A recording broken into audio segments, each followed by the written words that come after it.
Doctor M Kalaburagi ಪ್ರತಿಷ್ಠಾನ IQAC ಸಂಯುಕ್ತ ಆಶ್ರಯದಲ್ಲಿ ಕನ್ನಡ ವಿಭಾಗದ ನೇತೃತ್ವದಲ್ಲಿ ಹಳೆಗನ್ನಡ ಓದು ಪಠ್ಯಾಧಾರಿತ ಒಂದು ದಿನದ ರಾಷ್ಟ್ರಮಟ್ಟದ ಕಾರ್ಯಾಗಾರಕ್ಕೆ ತಮಗೆಲ್ಲರಿಗೂ ಕೂಡ ಆದರದ ಸ್ವಾಗತ.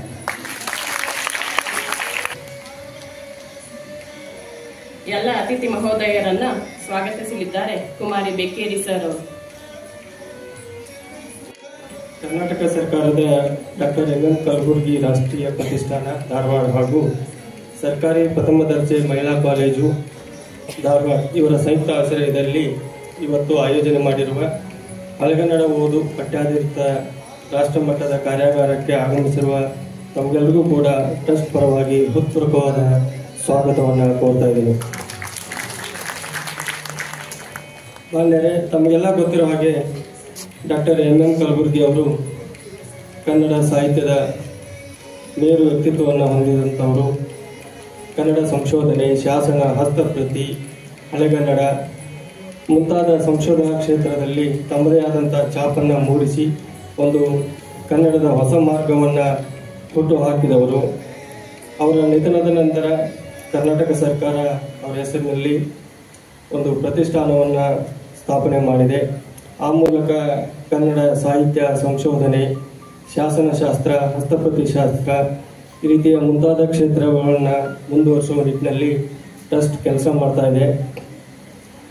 ಟ್ರಸ್ಟ್ ಈಗಾಗಲೇ ಹಲವಾರು ಕಾರ್ಯಕ್ರಮಗಳನ್ನು ಹಮ್ಮಿಕೊಳ್ಳುವ ಮೂಲಕ ಕಾಲೇಜು ವಿದ್ಯಾರ್ಥಿಗಳಿಗೆ ಮತ್ತು ಕನ್ನಡ ಸಾಹಿತ್ಯದ ಆಸಕ್ತರಿಗೆ ಅಗತ್ಯವಾದಂಥ ಎಲ್ಲ ಮಾರ್ಗದರ್ಶನ, ಕಾರ್ಯಾಗಾರ, ತರಬೇತಿಗಳಿಗೆ ಅಣಿಯಾಗಿದೆ. ಈಗಾಗಲೇ ಹಲವಾರು ಕಾಲೇಜುಗಳಲ್ಲಿ ನಾವು ಈ ಕಾರ್ಯಕ್ರಮಗಳನ್ನು ಹಮ್ಮಿಕೊಳ್ಳುವ ಮೂಲಕ ಕನ್ನಡ, ಹಳೆಗನ್ನಡ ಮತ್ತು ನಡುಗನ್ನಡ, ಹೊಸಗನ್ನಡ ಸಂಶೋಧನೆ ಕ್ಷೇತ್ರದ ವಿಸ್ತಾರವನ್ನು ಹೆಚ್ಚಿಸುವ ನಿಟ್ಟಿನಲ್ಲಿ ಪ್ರಯತ್ನ ಮಾಡ್ತಾ ಇದ್ದೀವಿ. ಅದೇ ರೀತಿ ನಮಗೆ ಇವತ್ತು ಸರ್ಕಾರಿ ಪ್ರಥಮ ದರ್ಜೆ ಮಹಿಳಾ ಕಾಲೇಜಿನ ಸಹಯೋಗ ಸಿಕ್ಕು ಇವತ್ತು ಹಳೆಗನ್ನಡ ಓದು ಪಠ್ಯಾಧಾರಿತ ರಾಷ್ಟ್ರಮಟ್ಟದ ಕಾರ್ಯಾಗಾರಕ್ಕೆ ವೇದಿಕೆ ಅಣಿಗೊಂಡಿದೆ. ಇವತ್ತಿನ ಕಾರ್ಯಾಗಾರ ಕಾರ್ಯಕ್ರಮಕ್ಕೆ ಮುಖ್ಯ ಸಂಪನ್ಮೂಲ ವ್ಯಕ್ತಿಗಳು, ಅತಿಥಿಗಳು ಆದಂಥ ಡಾಕ್ಟರ್ ಶಾಂತಿನಾಥ್ ದುಬ್ಬದ್ ಅವರು, ಹಿರಿಯ ಸಾಹಿತಿಗಳು, ವಿಶ್ರಾಂತ ಪ್ರಾಧ್ಯಾಪಕರು ಅವರು ಆಗಮಿಸಿದ್ದಾರೆ. ಅವರಿಗೆ ಟ್ರಸ್ಟ್ ಪರವಾಗಿ ಹಾಗೂ ಕಾಲೇಜಿನ ಪರವಾಗಿ ಸ್ವಾಗತವನ್ನು ಕೋರ್ತಾ ಇದ್ದೇವೆ.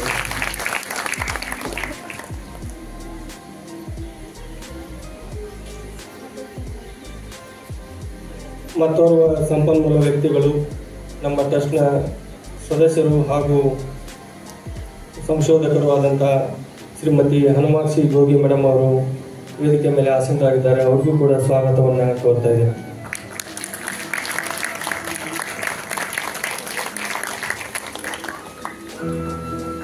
ಕಾರ್ಯಕ್ರಮದ ಅಧ್ಯಕ್ಷತೆಯನ್ನು ವಹಿಸಿಕೊಂಡಿರುವಂಥ ಸರ್ಕಾರಿ ಪ್ರಥಮ ದರ್ಜೆ ಮಹಿಳಾ ಕಾಲೇಜಿನ ಪ್ರಾಂಶುಪಾಲರಾದಂಥ ಡಾಕ್ಟರ್ SS ಅಂಗಡಿ ಸರ್ ಅವರಿಗೂ ಕೂಡ ಈ ಕಾರ್ಯಕ್ರಮಕ್ಕೆ ಸ್ವಾಗತವನ್ನು ಕೋರ್ತಾ ಇದ್ದೀನಿ.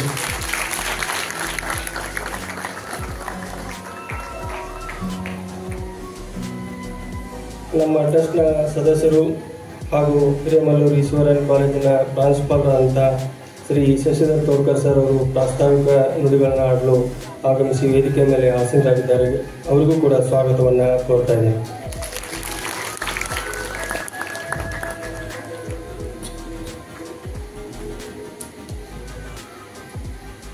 ಕಾಲೇಜಿನ ಕನ್ನಡ ವಿಭಾಗದ ಮುಖ್ಯಸ್ಥರು ಹಾಗೂ ಈ ಕಾರ್ಯಕ್ರಮ ಆಯೋಜನೆಗೆ ನಮ್ಮೊಂದಿಗೆ ಕೈ ಜೋಡಿಸಿರುವಂಥ ಡಾಕ್ಟರ್ SS ಭಗವತಿ ಮೇಡಮ್ ಅವರು ವೇದಿಕೆ ಮೇಲೆ ಆಸೀನರಾಗಿದ್ದಾರೆ. ಅವರಿಗೂ ಕೂಡ ಸ್ವಾಗತವನ್ನು ಕೋರ್ತಾ ಇದ್ದೇನೆ. ನಮ್ಮ ಟ್ರಸ್ಟ್ನ ಸದಸ್ಯರು, ಹಿರಿಯ ಸಾಹಿತಿಗಳು, ಚಿಂತಕರು ಆದಂಥ ಶ್ರೀ ಬಾಳಣ್ಣ ಸೀಗೇಳಿ ಅವರು ಕೂಡ ವೇದಿಕೆ ಮೇಲೆ ಆಸೀನರಾಗಿದ್ದಾರೆ. ಅವರಿಗೂ ಕೂಡ ಸ್ವಾಗತವನ್ನು ಕೋರ್ತಾ ಇದ್ದೇನೆ.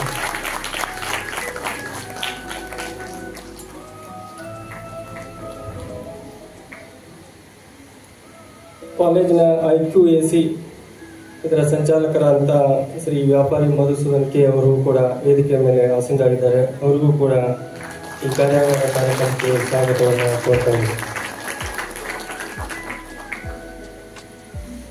ಹಳೆಗನ್ನಡ ಓದು ಪಠ್ಯಾಧಾರಿತ ಈ ಒಂದು ಕಾರ್ಯಾಗಾರಕ್ಕೆ ಆಗಮಿಸಿರುವಂತಹ ಕಾಲೇಜಿನ ಎಲ್ಲ ಅಧ್ಯಾಪಕ ವೃಂದದವರಿಗೆ, ಉಪನ್ಯಾಸಕರಿಗೆ ಕಾಲೇಜಿನ ಎಲ್ಲ ಪದಾಧಿಕಾರಿಗಳಿಗೆ, ವಿದ್ಯಾರ್ಥಿನಿಯರಿಗೆ ಸರ್ವರಿಗೂ ಕೂಡ ನಾವು ಟ್ರಸ್ಟ್ ವತಿಯಿಂದ ಹಾಗೂ ಕಾಲೇಜಿನ ವತಿಯಿಂದ ಹಾರ್ದಿಕವಾದ ಸ್ವಾಗತವನ್ನು ಕೋರ್ತಾ ಇದ್ದೇವೆ.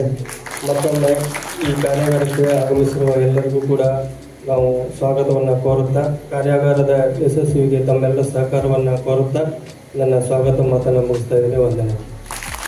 ಅವರಿಗೂ ಕೂಡ ಈ ಒಂದು ಕಾರ್ಯಕ್ರಮಕ್ಕೆ ಸ್ವಾಗತವನ್ನು ಬಯಸುತ್ತೀನಿ.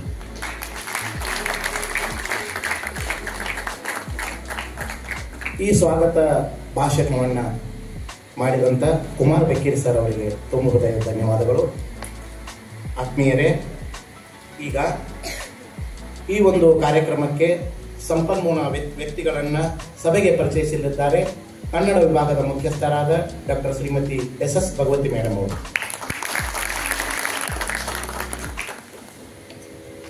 ಎಲ್ಲರಿಗೂ ನಮಸ್ಕಾರ. ಇಂದಿನ ಈ ಕಾರ್ಯಾಗಾರಕ್ಕೆ ತಮಗೆಲ್ಲರಿಗೂ ಆದರದ ಸ್ವಾಗತ.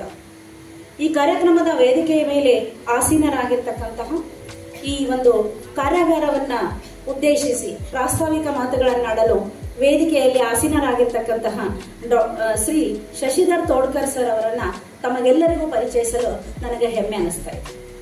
ಯಾಕೆಂದ್ರೆ ಇವರು ಮೂಲತಃ ಹಾವೇರಿ ಜಿಲ್ಲೆಯ ಬ್ಯಾಡಗಿ ತಾಲೂಕಿನ ಮಲ್ಲೂರು ಗ್ರಾಮದವರು. ಅಷ್ಟೇ ಅಲ್ಲ, ಇವರು ಕನ್ನಡ MA ಸ್ನಾತಕೋತ್ತರ ಪದವಿಯನ್ನ ಕರ್ನಾಟಕ ವಿಶ್ವವಿದ್ಯಾಲಯದಿಂದ ಪಡೆದ್ರು. ತದನಂತರ ಇವರು ಕನ್ನಡ ಅಧ್ಯಾಪಕರಾಗಿ ತಮ್ಮ ವೃತ್ತಿಯನ್ನ ಆರಂಭಿಸಿದ ಸ್ವಲ್ಪ ದಿನಗಳಲ್ಲಿ ಕಲ್ಯಾಣ ನಗರದಲ್ಲಿರ್ತಕ್ಕಂತಹ ಧಾರವಾಡದ ಕಲ್ಯಾಣ ನಗರದಲ್ಲಿರ್ತಕ್ಕಂತಹ ಹಿರೇಮಲ್ಲೂರು ಕಾಲೇಜಿನ ಪ್ರಾಚಾರ್ಯರಾಗಿ ಕೆಲಸವನ್ನ ಪ್ರಾರಂಭ ಮಾಡಿದರು. ಆದರೆ 4 ಜನ ವಿದ್ಯಾರ್ಥಿಗಳಿಂದ ಪ್ರಾರಂಭಗೊಂಡಂತಹ ಆ ಮಹಾವಿದ್ಯಾಲಯವನ್ನ ಇವತ್ತು 600 ಜನ ವಿದ್ಯಾರ್ಥಿಗಳು ಆ ಮಹಾವಿದ್ಯಾಲಯದಲ್ಲಿ ಕಲಿಯುವಂತೆ ಮಾಡಿರ್ತಕ್ಕಂತಹ ಶ್ರೇಯಸ್ಸು ಅವರದಾಗಿದೆ. ಅಷ್ಟೇ ಅಲ್ಲ, ಅವರು 6 ಜನ ಸಿಬ್ಬಂದಿಯಿಂದ ಪ್ರಾರಂಭಗೊಂಡಂತಹ ಆ ಕಾಲೇಜನ್ನ ಇವತ್ತು 70 ಜನ ಸಿಬ್ಬಂದಿಗಳು ಆ ಮಹಾವಿದ್ಯಾಲಯದಲ್ಲಿ ಪ್ರಾಧ್ಯಾಪಕರಾಗಿ ಕೆಲಸ ಮಾಡ್ತಾರೆ. ಜೊತೆಗೆ 2019ರಲ್ಲಿ ವಿದ್ಯಾರ್ಥಿಗಳಿಗಾಗಿ 500 ಜನ ವಿದ್ಯಾರ್ಥಿನಿಯರಿಗೆ ಒಂದು ವಸತಿಯ ವ್ಯವಸ್ಥೆಯನ್ನ ಕಲ್ಪಿಸಿಕೊಟ್ಟಂತಹ ಮಹಾಶಕ್ತಿ ಅವರದ್ದಾಗಿದೆ. ಅಷ್ಟೇ ಅಲ್ಲ, ಅವರು ಯಾವುದೇ ಒಂದು ಸರ್ಕಾರದ ಒಂದು ಅನುದಾನವನ್ನ ಪಡೆಯದೆ ಶ್ರೀ ಜಗದ್ಗುರು ತೋಂಟದಾರ್ಯ ವಿದ್ಯಾಪೀಠದ ಸಹಕಾರದ ಜೊತೆಗೆ 8 ಕೋಟಿ ವೆಚ್ಚದಲ್ಲಿ ಈ ಒಂದು ಅಹರ್ನಿಶಿಯಾಗಿ ಶ್ರಮಿಸಿರ್ತಕ್ಕಂತಹ ಶ್ರೇಯಸ್ಸು ನಮಗೆ ಮಾದರಿ ಅಂತ ಅನಿಸ್ತಾ ಇದೆ. ಅಷ್ಟೇ ಅಲ್ಲ, 2023ರಲ್ಲಿ 6.5 ಕೋಟಿ ವೆಚ್ಚದಲ್ಲಿ 200 ಜನ ವಿದ್ಯಾರ್ಥಿನಿಯರಿಗೆ ವಸತಿ ನಿಲಯದ ನಿರ್ಮಾಣದಲ್ಲಿ ಈಗ ಅವರು ಕಾರ್ಯವನ್ನ ತೊಡಗಿಸಿದ್ದಾರೆ. ಹಾಗಾಗಿ ಅವರೆಲ್ಲರೂ ಕೂಡ ಶಶಿಧರ್ ತೋಡ್ಕರ್ ಅವರು ನಮಗೆಲ್ಲ ಮಾದರಿ ಅಂತ ನಾನು ಹೇಳ್ಬೋದು. ಅಷ್ಟೇ ಮಾಡಲಿಲ್ಲ, ಕರ್ನಾಟಕದ ಕಾಲೇಜ್ನಲ್ಲಿ ಅವರು ಕರ್ನಾಟಕ ಸಂಘವನ್ನ ಸ್ಥಾಪಿಸಿ ಅದರ ಅಡಿಯಲ್ಲಿ ಕೆಲವು ಗ್ರಂಥಗಳನ್ನ ಪ್ರಕಟಣೆ ಮಾಡತಕ್ಕಂತಹ ಕಾರ್ಯವನ್ನ ಕೂಡ ಅವರು ಮಾಡಿದರು. ವಲಸೆ ಹೋದ ಕನ್ನಡಿಗನ ಕಥೆ ಅನ್ನುವಂತಹ ಡಾಕ್ಟರ್ ಹಿರೇಮಲ್ಲೂರು ಈಶ್ವರನ್ ಅವರ ಒಂದು ಪುಸ್ತಕವನ್ನ ಮತ್ತು SP ಹಿರೇಮಠ್ ಮತ್ತು GA ಕಲ್ಲೂರ್ ಅವರು ಬರೆದಂತಹ ರಾಸಾಯನಿಕ ಚಮತ್ಕಾರಗಳು, ಇಂಗ್ಲಿಷ್ ಕಲಿ ಕನ್ನಡದಲ್ಲಿ ಕಲಿ ಅನ್ನುವಂತಹ ಸಜ್ಜನ್ ಸರ್ ಅವರ ಪುಸ್ತಕವನ್ನ, ಮಾರ್ಗಕ್ಕೆ ಕೊನೆ ಇಲ್ಲ ಅನ್ನುವಂತಹ MM ಕಲಬುರ್ಗಿ ಅವರ ಸಾಕ್ಷ್ಯಚಿತ್ರವನ್ನ, ಸಮಾಜಮುಖಿ ಅನ್ನುವಂತಹ ತೋಂಟದ ಸಿದ್ದಲಿಂಗ ಸ್ವಾಮಿಗಳ ಸಂಸ್ಮರಣ ಗ್ರಂಥವನ್ನ, ಸಮಾಜಮುಖಿ ಸಂಪುಟ 2 ಮಾಡಿದ್ರು. ಅಷ್ಟೇ ಅಲ್ಲ, ನಾಡಿನ ಬೇರೆ ಬೇರೆ ಪ್ರಕಾಶನ ಸಂಸ್ಥೆಗಳ ಮೂಲಕ ಅನೇಕ ಲೇಖಕರ ಮಹತ್ವದ ಪುಸ್ತಕಗಳನ್ನ ಪ್ರಕಟವಾಗುವಂತೆ ನೋಡಿಕೊಂಡಂತಹ ಶ್ರೇಯಸ್ಸು ಶಶಿಧರ್ ತೋಡ್ಕರ್ ಅವರು. ಅಷ್ಟೇ ಅಲ್ಲ, BLDE ಸಂಸ್ಥೆಯ ಪಗು ಹಳಕಟ್ಟಿ ಸಂಶೋಧನಾ ಕೇಂದ್ರ ಬಿಜಾಪುರ್ ಇವರಿಂದ ಪ್ರಕಟವಾದಂತಹ MM ಕಲಬುರ್ಗಿ ಅವರ ಸಮಗ್ರ ಸಾಹಿತ್ಯ ಪ್ರಕಟಣಾ ಯೋಜನೆಯಲ್ಲಿ ಮಹತ್ವವಾದ 3 ಸಂಪುಟಗಳನ್ನ ಅವರು ಸಂಪಾದಿಸಿ ನಮಗೆ ಕೊಟ್ಟಿದ್ದಾರೆ. ಕವಿರಾಜ ಮಾರ್ಗ ಪರಿಸರದ ಕನ್ನಡ ಸಾಹಿತ್ಯ, ಜನಪದ ಸಾಹಿತ್ಯ ಮತ್ತು ವಚನ ಸಾಹಿತ್ಯ, ಈ 3 ಸಂಪುಟಗಳನ್ನ ಅವರು ನಮಗೆ ಸಂಪಾದನೆಯನ್ನ ಮಾಡಿಕೊಟ್ಟಿದ್ದಾರೆ. ಅವರು ಕನ್ನಡದ ಕುಂಟಿ, ಈ ಒಂದು ವಿಶೇಷವಾದಂತಹ ಒಂದು ಮಾತನ್ನ ನಾನು ಇಲ್ಲಿ ಹೇಳಿ ಬಯಸ್ತೀನಿ.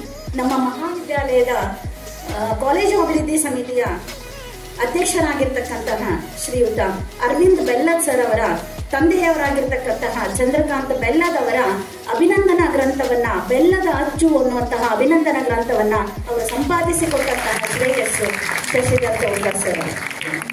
ಅಷ್ಟೇ ಅಲ್ಲ, ಬಾಲ್ಯದಿಂದಲೂ ಅವರು ಪುಸ್ತಕಗಳನ್ನ ಪ್ರೀತಿಸಿದ ಕಾರಣವಾಗಿ ಸಾವಿರಾರು ಗ್ರಂಥಗಳ ಒಂದು ಗ್ರಂಥಾಲಯವನ್ನ ಅವರು ರೂಪಿಸಿಕೊಂಡಿದ್ದಾರೆ. ನಾಡಿನ ಹಿರಿಯ ಸಾಹಿತಿಗಳ ಅಭಿನಂದನಾ ಗ್ರಂಥ ಮತ್ತು ಇತರ ಸಂದರ್ಭ ಗ್ರಂಥಗಳಲ್ಲಿ ಅನೇಕ ಲೇಖನಗಳನ್ನ ಅವರು ಬರೆದಿದ್ದಾರೆ. ಮನೆತನದ ವೃತ್ತಿಯಿಂದ ಅವರು ಕೃಷಿಕರಾಗಿದ್ರೂ ಕೂಡ ಆಧುನಿಕ ತಂತ್ರಜ್ಞಾನ ಮತ್ತು ವಿಧಾನಗಳನ್ನು ಬಳಸಿ ಇಂದಿಗೂ ಕೂಡ ಅವರು ಕೃಷಿಯಲ್ಲಿ ಕ್ರಿಯಾಶೀಲರಾಗಿ ಕೆಲಸವನ್ನ ನಿರ್ವಹಿಸ್ತಾ ಇದ್ದಾರೆ. ಅವರು ಅಖಿಲ ಕನ್ನಡ ಕೇಂದ್ರ ಕ್ರಿಯಾ ಸಮಿತಿ ಧಾರವಾಡ ಹಾಗೂ ಸಂಶಿ ಬೂಸ್ನೂರ್ ಮಠ ಪ್ರತಿಷ್ಠಾನ ಧಾರವಾಡ, ಗಿರಡಿ ಗೋವಿಂದರಾಜ್ ಫೌಂಡೇಶನ್ ಧಾರವಾಡದ ಕಾರ್ಯದರ್ಶಿಯಾಗಿ ಕೆಲಸವನ್ನ ಮಾಡ್ತಾ ಇದ್ದಾರೆ. ವಾಸ ನಿವಾಸಿಗಳ ಅಭಿವೃದ್ಧಿ ಸಂಘ ಮತ್ತು ಸರ್ ಸಿದ್ದಪ್ಪ ಕಂಬಳಿ ಪ್ರತಿಷ್ಠಾನದ ಅಧ್ಯಕ್ಷರಾಗಿ ಕೆಲಸವನ್ನ ನಿರ್ವಹಿಸ್ತಾ ಇದ್ದಾರೆ. ಅವರಿಗೆ ಸಂದಂತಹ ಪ್ರಶಸ್ತಿಗಳು: ಸಿದ್ಧಲಿಂಗ ಶ್ರೀ ಪುರಸ್ಕಾರ, ದೇವರಾಜ ಅರಸು ಪ್ರಶಸ್ತಿ, ಗುರು ಪುರಸ್ಕಾರ, ಗೌರವ ಪುರಸ್ಕಾರ ಲಯನ್ಸ್ ಕ್ಲಬ್ನಿಂದ ಶ್ರೀ ಶಾರದಾ ಶಾಲ್ಮಲಾ ಪ್ರಶಸ್ತಿ. ಹೀಗೆ ಒಟ್ಟಾರೆಯಾಗಿ ಅವರ ಶಿಕ್ಷಣ ಮತ್ತು ಸಾಹಿತ್ಯ, ಕೃತ ಪ್ರಕಟಣೆ, ಕೃಷಿ ಮುಂತಾದ ಕ್ಷೇತ್ರಗಳಲ್ಲಿ ಕ್ರಿಯಾಶೀಲರಾಗಿರುವಂತಹ ಶ್ರೀಯುತ ಶಶಿಧರ್ ತೋಡ್ಕರ್ ಅವರು ಇವತ್ತು ಪ್ರಾಸ್ತಾವಿಕ ಮಾತುಗಳನ್ನಾಡುವುದೇ ನಮ್ಮ ಹೆಮ್ಮೆ ಅಂತ ಹೇಳ್ತಾ ಅವರ ಸಂಕ್ಷಿಪ್ತವಾದಂತಹ ಒಂದು ಪರಿಚಯಕ್ಕೆ ವಿರಾಮವನ್ನ ನೀಡ್ತಾ ಇದ್ದೇನೆ. ಈ ವೇದಿಕೆಯ ಮೇಲೆ ಆಸೀನರಾಗಿರ್ತಕ್ಕಂತಹ ಇನ್ನೋರ್ವ ನಮ್ಮ ಸಂಪನ್ಮೂಲ ವ್ಯಕ್ತಿಗಳಾಗಿರ್ತಕ್ಕಂತಹ ದಿಬ್ಬತ್ ಸರ್ ಅವರು, ಡಾಕ್ಟರ್ ಶಾಂತಿನಾಥ್ ದಿಬ್ಬತ್ ಸರ್ ಅವರು, ಅವರಲ್ಲಿ ನಾನು ಮೊದಲು ಕ್ಷಮೆಯನ್ನ ಯಾಚಿಸ್ಬಿಡ್ತೀನಿ. ಸರ್ ನನಗೆ ಒಂದು ವರ್ಕ್ ಕೊಟ್ಟಿದ್ರು ಈ ಒಂದು ಕಾರ್ಯಾಗಾರವನ್ನ ಕುರಿತು, ಅದು ನನ್ನ ಕಡೆಯಿಂದ ನಿಭಾಯಿಸ್ಲಿಕ್ಕಾಗ್ಲಿಲ್ಲ. ಅದಕ್ಕಾಗಿ ಅವರಿಗೆ ನಾನು ಮೊದಲಿಗೆ ಕ್ಷಮೆ ಕೇಳ್ಬಿಡ್ತೀನಿ. ದಿಬ್ಬತ್ ಸರ್ ಅವರ ಒಂದು ಪರಿಚಯ ಮಾಡಬೇಕು ಅಂತಂದ್ರೆ ಅದ್ಭುತವಾದಂತಹ ಒಬ್ಬ ಪ್ರಾಧ್ಯಾಪಕರು. ಡಾಕ್ಟರ್ ಶಾಂತಿನಾಥ್ ದಿಬ್ಬತ್ ಸರ್ ಅವರು ಬೆಳಗಾವಿ ಜಿಲ್ಲೆಯ ಬೈಲಹೊಂಗಲ ತಾಲೂಕಿನ ದೇವಲಾಪುರ ಗ್ರಾಮದವರು. ಇವರು ಕರ್ನಾಟಕ ವಿಶ್ವವಿದ್ಯಾಲಯದಿಂದ ಅವರು MA PhD ಪದವಿಯನ್ನ ಪಡ್ಕೊಂಡು ಗುಲ್ಬರ್ಗಾ ವಿಶ್ವವಿದ್ಯಾಲಯದಲ್ಲಿ ಅವರು ಪ್ರಾಧ್ಯಾಪಕರಾಗಿ ಕೆಲಸವನ್ನ ನಿರ್ವಹಿಸಿ ಇವತ್ತಿನ ಬೆಳಗಾವಿ ರಾಣಿ ಚೆನ್ನಮ್ಮ ವಿಶ್ವವಿದ್ಯಾಲಯದ ಕುಲಸಚಿವರಾಗಿ ಅವರು ನಿವೃತ್ತಿಯನ್ನ ಹೊಂದಿದ್ರು. ಅವರು ಬರೆದಂತಹ ಕೃತಿಗಳನ್ನ ನೋಡೋದಾದ್ರೆ ಮಹಾಕವಿ ಪಂಪ ಮತ್ತು ಅವನ ಕೃತಿಗಳು, ಪಂಪ ಭಾರತ ಸಾಂಸ್ಕೃತಿಕ ಅಧ್ಯಯನ ಅವರ ಮಹಾಪ್ರಬಂಧದ ಒಂದು ಶೀರ್ಷಿಕೆ, ವಾಗ್ದೇವಿಯ ಭಂಡಾರದ ಮುದ್ರೆ, ಆಗಮಿಕ, ಜೀವಪರ ಮತ್ತು ಜನಪರ, ಜೈನ ಸಂಸ್ಕೃತಿ ಸಮೀಕ್ಷೆ, ರಾಜಿಷ್ಣು ವಿರಚಿತ ಆರಾಧನಾ ಕರ್ನಾಟಕ ಟೀಕಾ ಅನ್ನುವಂಥದ್ದು, ಮುನಿವಂಶಾಭ್ಯುದಯ, ಸಮಸ್ತ ಭಾರತ, MM ಕಲಬುರ್ಗಿ ಅವರ ಜೈನ ಅಧ್ಯಯನಗಳು, ನಾಗಚಂದ್ರ ಸಂಪುಟ, ಸರ್ವಜ್ಞ, ರಾಮಚಂದ್ರ ಚರಿತ ಪುರಾಣ ಸಂಗ್ರಹ, ಸುವರ್ಣ ಪದ್ಮ ಧವಲ ವಾಣಿ, ಶಾಂತಿ ಸಂದೇಶ, ಪಾರ್ಶ್ವಪ್ರಭೆ, ವೈಚಾರಿಕ ಲೇಖನಗಳು, ವೈಜ್ಞಾನಿಕ ಪ್ರಬಂಧಗಳು.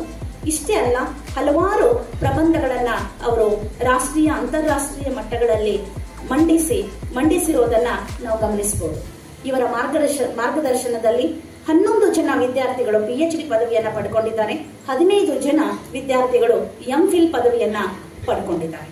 ಇವರಿಗೆ ಸಂದಂತಹ ಪ್ರಶಸ್ತಿಗಳನ್ನ ನೋಡೋದಾದ್ರೆ ಕರ್ನಾಟಕ ರಾಜ್ಯೋತ್ಸವ ಪ್ರಶಸ್ತಿ, ಗುಲ್ಬರ್ಗಾ ವಿಶ್ವವಿದ್ಯಾಲಯ ನೀಡತಕ್ಕಂತಹ ರಾಜ್ಯೋತ್ಸವ ಪ್ರಶಸ್ತಿ, ಶ್ರವಣಬೆಳಗೊಳದ ಗೊಮ್ಮಟೇಶ ವಿದ್ಯಾಪೀಠದ ಪುರಸ್ಕಾರ, ಸಾಂಗ್ಲಿಯ ದಕ್ಷಿಣ ಭಾರತ ಜೈನ ಮಹಾಸಭಾ ಅವರ ಆಚಾರ್ಯ ಬಾಹುಬಲಿ ಕನ್ನಡ ಸಾಹಿತ್ಯ ಪ್ರಶಸ್ತಿ ಹಾಗೂ ಡಾಕ್ಟರ್ ಆನೆ ಉಪಾಧ್ಯಾಯ ಸಂಶೋಧನಾ ಪ್ರಶಸ್ತಿ, ಬೆಂಗಳೂರು ಕನ್ನಡ ಸಾಹಿತ್ಯ ಪರಿಷತ್ತಿನ ಸ್ವಸ್ತಿ ಶ್ರೀ ದೇವೇಂದ್ರ ಕೀರ್ತಿ ದತ್ತಿ ಪ್ರಶಸ್ತಿ ಕೂಡ ಇವರಿಗೆ ಲಭಿಸಿದ.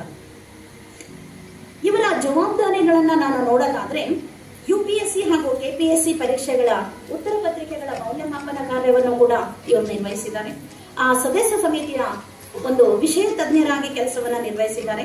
ವಿವಿಧ ವಿಶ್ವವಿದ್ಯಾಲಯಗಳ ಮತ್ತು ವಿವಿಧ ಸಮಿತಿಗಳ ಅಧ್ಯಕ್ಷರಾಗಿ, ಸದಸ್ಯರಾಗಿ, ಸ್ನಾತಕ ಮತ್ತು ಸ್ನಾತಕೋತ್ತರ ಕನ್ನಡ ಪಠ್ಯಪುಸ್ತಕಗಳ ಸಮಿತಿಯ ಸದಸ್ಯರಾಗಿ ಸದ್ಯ ಅವರು ಧಾರವಾಡದಲ್ಲಿ ವಾಸವಾಗಿದ್ದಾರೆ. ಈಗ 2017ರಿಂದ ಕರ್ನಾಟಕ ವಿಶ್ವವಿದ್ಯಾಲಯದಲ್ಲಿ ಇರತಕ್ಕಂತಹ ಆದಿಕವಿ ಪಂಪ ಅಧ್ಯಯನ ಪೀಠದ ಸಂಯೋಜಕರಾಗಿ ಅವರು ಕಾರ್ಯವನ್ನ ನಿರ್ವಹಿಸ್ತಾ ಇದ್ದಾರೆ. ವೇದಿಕೆಯ ಮೇಲೆ ಆಸೀನರಾಗಿರ್ತಕ್ಕಂತಹ ಇನ್ನೋರ್ವ ಸಂಪನ್ಮೂಲ ವ್ಯಕ್ತಿಯಾಗಿರ್ತಕ್ಕಂತಹ ಶ್ರೀಮತಿ ಹನುಮಾಕ್ಷಿ ಗೋಗಿ. ಇವ್ರ ಬಗ್ಗೆ ನಾನು ಹೇಳಬೇಕು ಅಂತಂದ್ರೆ ಅವರೊಬ್ಬ ಶಾಸನ ತಜ್ಞೆ, ಒಬ್ಬ ಮಹಿಳೆಯಾಗಿ ಅವರು ಕರ್ನಾಟಕ ವಿಶ್ವವಿದ್ಯಾಲಯದಿಂದ MA ಕನ್ನಡ ಪದವಿಯನ್ನ 3 ಚಿನ್ನದ ಪದಕಗಳೊಂದಿಗೆ ಅವರು MA ಕನ್ನಡ ಪದವಿಯನ್ನ ಪಡೆದಿದ್ದಾರೆ. ಅವರು ಪ್ರಾಧ್ಯಾಪಕರಲ್ಲ, ಆದರೆ ವೃತ್ತಿಯಿಂದ ಅವರು KAS ಅಧಿಕಾರಿಗಳಾಗಿದ್ರು ಕೂಡ ಸಾಹಿತ್ಯಾಸಕ್ತರಲ್ಲಿ ಅವರನ್ನ ನಾವು ಮಂಚೂಣಿಯಲ್ಲಿ ನೋಡ್ತೇವೆ. ಅವರು ಇಷ್ಟು ನಿವೃತ್ತಿಯನ್ನ ಹೊಂದಿದ್ರು ಕೂಡ, ಸರ್ಕಾರಿ ನೌಕರಿಯಲ್ಲಿದ್ದು ನಿವೃತ್ತಿಯನ್ನ ಹೊಂದಿದ್ರು ಕೂಡ ಕರ್ನಾಟಕ ವಿಶ್ವವಿದ್ಯಾಲಯದಲ್ಲಿ ಪ್ರಾಚೀನ ಇತಿಹಾಸ ಮತ್ತು ಶಾಸನಶಾಸ್ತ್ರ ವಿಷಯದಲ್ಲಿ ಅವರು PGಯನ್ನ ಮಾಡಿದ್ದಾರೆ, ಸ್ನಾತಕೋತ್ತರ ಪದವಿಯನ್ನ ಮಾಡಿದ್ದಾರೆ. ಕಲಿಯೋದಕ್ಕೆ ವಯಸ್ಸು ಇಂಪಾರ್ಟೆಂಟ್ ಅಲ್ಲ ಅನ್ನೋದಕ್ಕೆ ನಮ್ಮ ಎದುರಿಗೆ ಇರ್ತಕ್ಕಂತಹ ಹನುಮಾಕ್ಷಿ ಗೋಗಿ ಅವರೇ ಸಾಕ್ಷಿ ಅಂತ ನಾನು ಕೇಳಲಿಕ್ಕೆ ಇಷ್ಟ. ಅವರ 15 ಪುಟಗಳ ಈ ಒಂದು ಬಯೋಡಾಟವನ್ನ ನೋಡಿದ್ರ ನಾನು ಸಂಕ್ಷಿಪ್ತಗೊಳಿಸೋದಾದ್ರೆ ಅವರು ಉತ್ತರ ಕರ್ನಾಟಕ ಲೇಖಕಿಯರ ಸಂಘದ ಸದಸ್ಯರಾಗಿ ಅಷ್ಟೇ ಅಲ್ಲ, ಮಹಿಳೆಯರ ಪುಸ್ತಕಗಳನ್ನ ಪ್ರಕಟ ಮಾಡಲಿಕ್ಕೆ ಅಂತ ತಿಳ್ಕೊಂಡು ಅವರು ಒಂದು ಪ್ರಕಟಣಾ ಸಂಸ್ಥೆಯನ್ನ ಇವತ್ತಿಗೂ ಕೂಡ ಅವರು ನಿಭಾಯಿಸ್ತಾ ಇದ್ದಾರೆ. ಹಾಗಾಗಿ ಅವರು ನಮ್ಮ ಎಲ್ಲ ಮಹಿಳೆಯರಿಗೂ ಅವರು ಮಾದರಿ ಅಂತ ನಾನು ಹೇಳಲಿಕ್ಕೆ ಇಷ್ಟಪಡ್ತೀನಿ. ಅವರು ಪ್ರಾಧ್ಯಾಪಕರಾಗದಿದ್ರು ಕೂಡ ನೆಟ್ಟು ಸೆಟ್ಟು ಈ ಎಕ್ಸಾಮ್ಗಳನ್ನ ಅವರು 2020-21ರಲ್ಲಿ ಪಾಸ್ ಮಾಡಿದ್ದಾರೆ. ಅಷ್ಟೇ ಅಲ್ಲ, ಅವರಿಗೆ ಸಂದಂತಹ ಪ್ರಶಸ್ತಿಗಳನ್ನ ನೋಡಿದಾದ್ರೆ, ಅವರು ಪ್ರಕಟ ಮಾಡಿದ ಪುಸ್ತಕಗಳನ್ನ ನೋಡೋದಾದ್ರೆ ಮುದ್ದೂರು ಮತ್ತು ಯಡ್ರಾಮಿ ಶಾಸನಗಳು, ಸುರಪುರ ತಾಲೂಕಿನ ಶಾಸನಗಳು, ಕಲಬುರಗಿ ಜಿಲ್ಲೆಯ ಶಾಸನಗಳು, ಬೀದರ್ ಜಿಲ್ಲೆಯ ಶಾಸನಗಳು, ಲಕ್ಕುಂಡಿಯ ಶಾಸನಗಳು, ಹುಬ್ಬಳ್ಳಿ ತಾಲೂಕಿನ ಶಾಸನಗಳು, ಅಸಿಸ್ಟೆಂಟ್ ಕಲೆಕ್ಟರ್ ಆಗಿರ್ತಕ್ಕಂತಹ ಡಾಕ್ಟರ್ RN ಗುರವ್ ಅವರ ಪ್ರಬಂಧಗಳನ್ನ ಸಂಪಾದನೆ ಮಾಡಿದ್ದಾರೆ. ಲಕ್ಷ್ಮೇಶ್ವರದ ಶಾಸನಗಳು, ಅಣ್ಣಿಗಿರಿ ಶಾಸನಗಳ ಸಾಂಸ್ಕೃತಿಕ ಅಧ್ಯಯನ, ಏವೂರು ಶಾಸನಗಳ ಸಾಂಸ್ಕೃತಿಕ ಅಧ್ಯಯನ, ಕಾಳಗಿಯ ಇತಿಹಾಸ ಮತ್ತು ಸಂಸ್ಕೃತಿ, ಹಾನಗಲ್ಲು ತಾಲೂಕಿನ ಶಾಸನಗಳ ಒಂದು ಸಂಪುಟ ಈಗ ಪ್ರಕಟಣೆಯಲ್ಲಿದೆ. ಅವರಿಗೆ ಸಂದಂತಹ ಪ್ರಶಸ್ತಿಗಳು: ಸುರಪುರ ತಾಲೂಕಿನ ಶಾಸನಗಳು ಕೃತಿಗೆ ಕನ್ನಡ ಸಾಹಿತ್ಯ ಪರಿಷತ್ತಿನ ಮಲ್ಲಿಕಾ ಪ್ರಶಸ್ತಿ, ಕಲಬುರಗಿ ಜಿಲ್ಲೆಯ ಶಾಸನಗಳು ಕೃತಿಗೆ ಕರ್ನಾಟಕ ಸಾಹಿತ್ಯ ಅಕಾಡೆಮಿ ಪ್ರಶಸ್ತಿ, ಅನುಶಾಸನ ಕೃತಿಗೆ ಕರ್ನಾಟಕ ವಿದ್ಯಾವರ್ಧಕ ಸಂಘ ಧಾರವಾಡದ ಮಾತೋಶ್ರೀ ರತ್ನಮ್ಮ ಪ್ರಶಸ್ತಿ, ನರೇಗಲ್ಲಿನ ಬಾಲಕೃಷ್ಣ ಸಾಹಿತ್ಯ ಪ್ರಶಸ್ತಿ, ಬೆಂಗಳೂರಿನ ರುಕ್ಮಿಣಿಬಾಯಿ ಸ್ಮಾರಕ ಪ್ರಶಸ್ತಿ, ಇತಿಹಾಸ ಅಕಾಡೆಮಿ ಬೆಂಗಳೂರಿನವರು ನೀಡತಕ್ಕಂತಹ ಡಾಕ್ಟರ್ ಬಾರಾ ಗೋಪಾಲ್ ಪ್ರಶಸ್ತಿ, ಹುಬ್ಬಳ್ಳಿ ತಾಲೂಕಿನ ಶಾಸನಗಳು ಕೃತಿಗೆ ಉತ್ತರ ಕರ್ನಾಟಕ ಲೇಖಕಿಯರ ಸಂಘದ ಇನ್ಫೋಸಿಸ್ ಫೌಂಡೇಶನ್ ಪ್ರಶಸ್ತಿ, ಜೀವಮಾನ ಸಾಧನೆಗಾಗಿ ಶ್ರವಣಬೆಳಗೊಳದ ಚಂದ್ರಗಿರಿ ಮಹೋತ್ಸವ ಸಮಿತಿಯಿಂದ ಶಾಸನ ಸಾಹಿತ್ಯ ಪ್ರಶಸ್ತಿ. ಹೀಗೆ ನಾ ಹೇಳ್ತಾ ಹೋದ್ರ ನಾನು 1 ತಾಸು ಅವ್ರ ಬಯೋಡಾಟಾವನ್ನು ಓದಬೇಕಾಗ್ತದ. ಮೇಡಮ್ನವರಲ್ಲಿ ನಾನು ವಿನಂತಿ ಮಾಡ್ಕೊಳ್ತೇನೆ, ಈ ಒಂದು ಅವರ ಒಂದು ಸಂಕ್ಷಿಪ್ತವಾದಂತಹ ಒಂದು ಈ ಬಯೋಡಾಟಾವನ್ನ ತಮ್ಮ ಎದುರಿಗೆ ನಾನು ಬಿಚ್ಚಿಟ್ಟಿದ್ದೇನೆ. ಇಂತಹ ಬಹುಮುಖ ಪ್ರತಿಭೆ ಉಳ್ಳಂತಹ ಹನುಮಾಕ್ಷಿ ಗೋಗಿ ಮೇಡಮ್ ಅವರು ಇವತ್ತು ನಮ್ಮ ವೇದಿಕೆಯಲ್ಲಿದ್ದಾರೆ. ಅವರು ನಿಮಗೊಂದು ಹಳೆಗನ್ನಡ ಪಠ್ಯವನ್ನ ಆಧರಿಸಿ ಪಾಠವನ್ನ ಮಾಡ್ತಾರೆ ಅನ್ನುವಂಥದ್ದು ಬಹಳ ಮಹತ್ವದ್ದು. ಹೀಗಾಗಿ ಇನ್ನೊಬ್ಬರು ನಮ್ಮ ಈ ಒಂದು ವೇದಿಕೆಯಲ್ಲಿ ಡಾಕ್ಟರ್ ಬಾಳಣ್ಣ ಶ್ರೀಗೇಳಿ ಸರ್ ಅವರು ವೇದಿಕೆಯ ಮೇಲಿದ್ದಾರೆ. ಅವರನ್ನ ನಾನು ಸಂಕ್ಷಿಪ್ತವಾಗಿ ASS ಮಹಾವಿದ್ಯಾಲಯ ಧಾರವಾಡದಲ್ಲಿ ಕನ್ನಡ ಪ್ರಾಧ್ಯಾಪಕರಾಗಿ ನಿವೃತ್ತಿಯನ್ನ ಹೊಂದಿರತಕ್ಕಂಥವರು. ಅವರು ಕೂಡ ಡೆಪ್ಯೂಟಿ ಚನ್ನಬಸಪ್ಪನವರ ಅನ್ನ ಕುರಿತು PhD ಮಹಾಪ್ರಬಂಧವನ್ನ ಬರೆದಂಥವ್ರು. ಜೊತೆಗೆ ಹಳೆಗನ್ನಡವನ್ನ ಸಾಕಷ್ಟು ಓದಿರ್ತಕ್ಕಂಥವ್ರು. ವೇದಿಕೆಯ ಮೇಲೆ ಆಸೀನರಾಗಿರ್ತಕ್ಕಂತಹ ಅವರು ಇವತ್ತು ಡಾಕ್ಟರ್ MM ಕಲಬುರ್ಗಿ ರಾಷ್ಟ್ರೀಯ ಪ್ರತಿಷ್ಠಾನದಿಂದ ಈ ಕಾರ್ಯಕ್ರಮವನ್ನು ಹಮ್ಮಿಕೊಂಡಿದ್ದೇವೆ. ಆ ಪ್ರತಿಷ್ಠಾನದ ಸದಸ್ಯರಾಗಿ ಕೂಡ ಅವರು ಕೆಲಸವನ್ನ ನಿರ್ವಹಿಸ್ತಾ ಇದ್ದಾರೆ. ಇಷ್ಟೊತ್ತು ನನಗೆ ಈ ವೇದಿಕೆಯ ಮೇಲೆ ಇರ್ತಕ್ಕಂತಹ ಎಲ್ಲ ಗಣ್ಯರನ್ನ ಪರಿಚಯಿಸಲಿಕ್ಕೆ ಅವಕಾಶ ಮಾಡಿಕೊಟ್ಟಂತಹ ತಮಗೆಲ್ಲರಿಗೂ ಕೇಳಿದಂತಹ ತಮಗೆಲ್ಲರಿಗೂ ವಂದಿಸಿ ನನ್ನ ಮಾತುಗಳಿಗೆ ವಿರಾಮ ನೀಡ್ತೇನೆ. ನಮಸ್ಕಾರ. ಸವಿಸ್ತಾರವಾಗಿ ವೇದಿಕೆಗೆ ಸಂಪನ್ಮೂಲ ವ್ಯಕ್ತಿಗಳನ್ನು ಪರಿಚಯಿಸಿದ ಭಗವತಿ ಮೇಡಮ್ ಅವರಿಗೆ ತುಂಬ ಹೃದಯ ಧನ್ಯವಾದಗಳು. ಈಗ ನಾಡೋಜ MM ಕಲಬುರ್ಗಿ ಅವರ ಭಾವಚಿತ್ರಕ್ಕೆ ಪುಷ್ಪಾರ್ಪಣೆ ಗಣ್ಯಮಾನ್ಯರಿಂದ.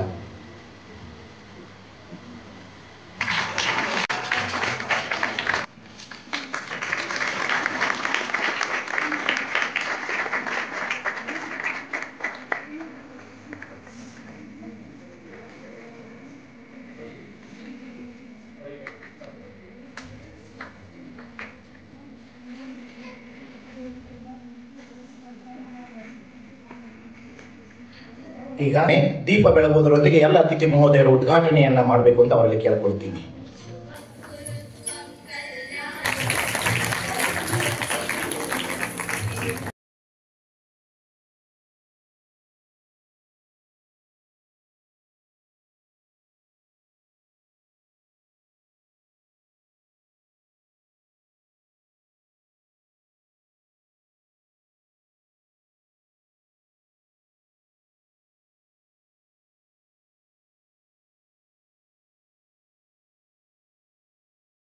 ಉದ್ಘಾಟನೆಯನ್ನ ಮಾಡಿದ ಎಲ್ಲ ಅತಿಥಿ ಮಹೋದಯರಿಗೆ, ಗಣ್ಯಮಾನ್ಯರಿಗೆ ತುಂಬ ಹೃದಯದ ಧನ್ಯವಾದಗಳು.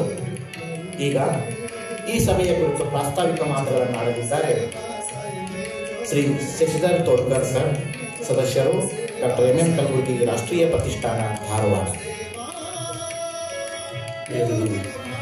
ನಮಸ್ಕಾರಗಳು. ಕರ್ನಾಟಕ ಸರ್ಕಾರದ ಡಾಕ್ಟರ್ MM ಕಲಬುರ್ಗಿ ರಾಷ್ಟ್ರೀಯ ಪ್ರತಿಷ್ಠಾನ ಹಾಗೂ ಸರ್ಕಾರಿ ಪ್ರಥಮ ದರ್ಜೆ ಮಹಿಳಾ ಕಾಲೇಜು ಧಾರವಾಡ ಹಾಗೂ IQAC ಸಂಯುಕ್ತಾಶ್ರಯದಲ್ಲಿ ಕನ್ನಡ ವಿಭಾಗದ ಸರ್ಕಾರದೊಂದಿಗೆ ಹಳಗನ್ನಡ ಓದು ಪಠ್ಯಾಧಾರಿತ ಒಂದು ದಿನದ ಕಾರ್ಯಾಗಾರವನ್ನು ಇಲ್ಲಿ ಏರ್ಪಡಿಸಲಾಗಿದೆ. ಡಾಕ್ಟರ್ MM ಕಲಬುರ್ಗಿಯವರು ಕರ್ನಾಟಕದ ಕನ್ನಡ ಪ್ರಾಧ್ಯಾಪಕರಲ್ಲಿ ಇತಿಹಾಸವನ್ನು ನಿರ್ಮಿಸಿದಂಥ ಒಬ್ಬ ಶ್ರೇಷ್ಠ ಪ್ರಾಧ್ಯಾಪಕರು. ಕರ್ನಾಟಕದಲ್ಲಿ ಕನ್ನಡವೇ ಸಾರ್ವಭೌಮ ಎನ್ನುವುದು ನಿಮಗೆಲ್ಲರಿಗೂ ಗೊತ್ತಿರುವಂಥ ಸಂಗತಿ. ಆ ಕನ್ನಡ ಭಾಷೆ ಮತ್ತು ಸಾಹಿತ್ಯ ಸಂಸ್ಕೃತಿಯ ಕ್ಷೇತ್ರದಲ್ಲಿ ಅನೇಕ ಜನ ಹಿರಿಯರು, TS ವೆಂಕಣ್ಣಯ್ಯನವರ ಆದಿಯಾಗಿ, ಕನ್ನಡದ ಸರ್ವಶ್ರೇಷ್ಠ ಕವಿ ಕುವೆಂಪು ಅವರ ಆದಿಯಾಗಿ, ಬೇಂದ್ರೆಯವರ ಆದಿಯಾಗಿ ಅನೇಕ ಜನ ಆ ಪ್ರಾಧ್ಯಾಪಕ ಪರಂಪರೆಗೆ ಗೌರವವನ್ನು ತಂದುಕೊಟ್ಟಿದ್ದಾರೆ. ಆ ಪರಂಪರೆಯಲ್ಲಿ ಎದ್ದು ನಿಲ್ಲುವಂಥ, ಎದ್ದು ಕಾಣುವಂಥ ಹೆಸರು ಡಾಕ್ಟರ್ MM ಕಲಬುರ್ಗಿಯವರದು. ಡಾಕ್ಟರ್ MM ಕಲಬುರ್ಗಿಯವರು 28 ನವೆಂಬರ್ 1938ರಂದು ಬಿಜಾಪುರ ಜಿಲ್ಲೆಯ ಯರಗಲ್ ತಾಲೂಕಿನ ಗುಬ್ಬೇವಾಡ ಗ್ರಾಮದಲ್ಲಿ ಒಂದು ಕೃಷಿಕ ಕುಟುಂಬದಲ್ಲಿ ಜನಿಸಿದಂಥವರು. ಅವರ ಮನೆತನಕ್ಕೆ ಯಾವ ವಿದ್ವತ್ ಪರಂಪರೆಯ ಹಿನ್ನೆಲೆ ಇರಲಿಲ್ಲ. ಎತ್ತ ನೋಡಿದರೂ ಮನೆಯೊಳಗೆ ಕೃಷಿ ಪರಿಕರಗಳೇ, ಸಲಕರಣೆಗಳೇ, ಅದರ ಜೊತೆಗೆ ಒಂದು ಪುಟ್ಟದಾದಂಥ ಒಂದು ಸಣ್ಣ ಅಂಗಡಿ, ಒಂದು ಹಳ್ಳಿಯ ಅಗತ್ಯಗಳನ್ನು ಪೂರೈಸುವಂಥ ಒಂದು ಅಂಗಡಿ, ಅಂತಹ ಒಂದು ಪರಿಸರದಲ್ಲಿ ಜನಿಸಿದಂಥ ಡಾಕ್ಟರ್ MM ಕಲಬುರ್ಗಿಯವರು ಅಕ್ಷರಗಳ ಕಡೆಗೆ ಆಕರ್ಷಿತರಾದರು. ತುಂಬ ಚಿಕ್ಕ ವಯಸ್ಸಿನಲ್ಲಿನೇ ಓದು ಇದೆಯಲ್ಲ ಅವರ ಬಹಳ ಪ್ರಥಮ ಆದ್ಯತೆಯಾಯಿತು. ಆ ಓದು ಅವರನ್ನು ಬಹಳ ಎತ್ತರಕ್ಕೆ ಕರ್ಕೊಂಡೋಯಿತು.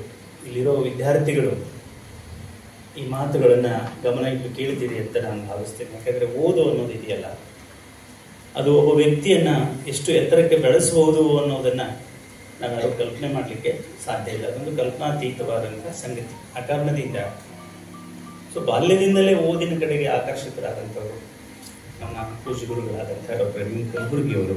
ವಿಶೇಷವಾಗಿ BA ಓದುವಾಗ ಅನೇಕ ಗುರುಗಳ ಲಕ್ಷ್ಯವನ್ನು ಅವರು ತಮ್ಮ ಕಡೆ ಸೆಳೆದುಕೊಂಡರು. ಅಷ್ಟು ಸ್ಟೂಡಿಯಸ್ ಅಂತ ನಾವೇನು ಹೇಳ್ತೀವಲ್ಲ, ಅಷ್ಟು ಆಸಕ್ತಿಯಿಂದ ಅವರು ಓದ್ತಾ ಇದ್ರು. ಮತ್ತು ಅವರು BAದಲ್ಲಿ ಎಕನಾಮಿಕ್ಸಿನ ವಿದ್ಯಾರ್ಥಿಯಾಗಿದ್ದರು. ಅವಾಗ ಕನ್ನಡ ಅವರಿಗೆ ಮೈನರ್ ಆಗಿತ್ತು, ಎಕನಾಮಿಕ್ಸ್ ಮೇಜರ್ ಆಗಿತ್ತು.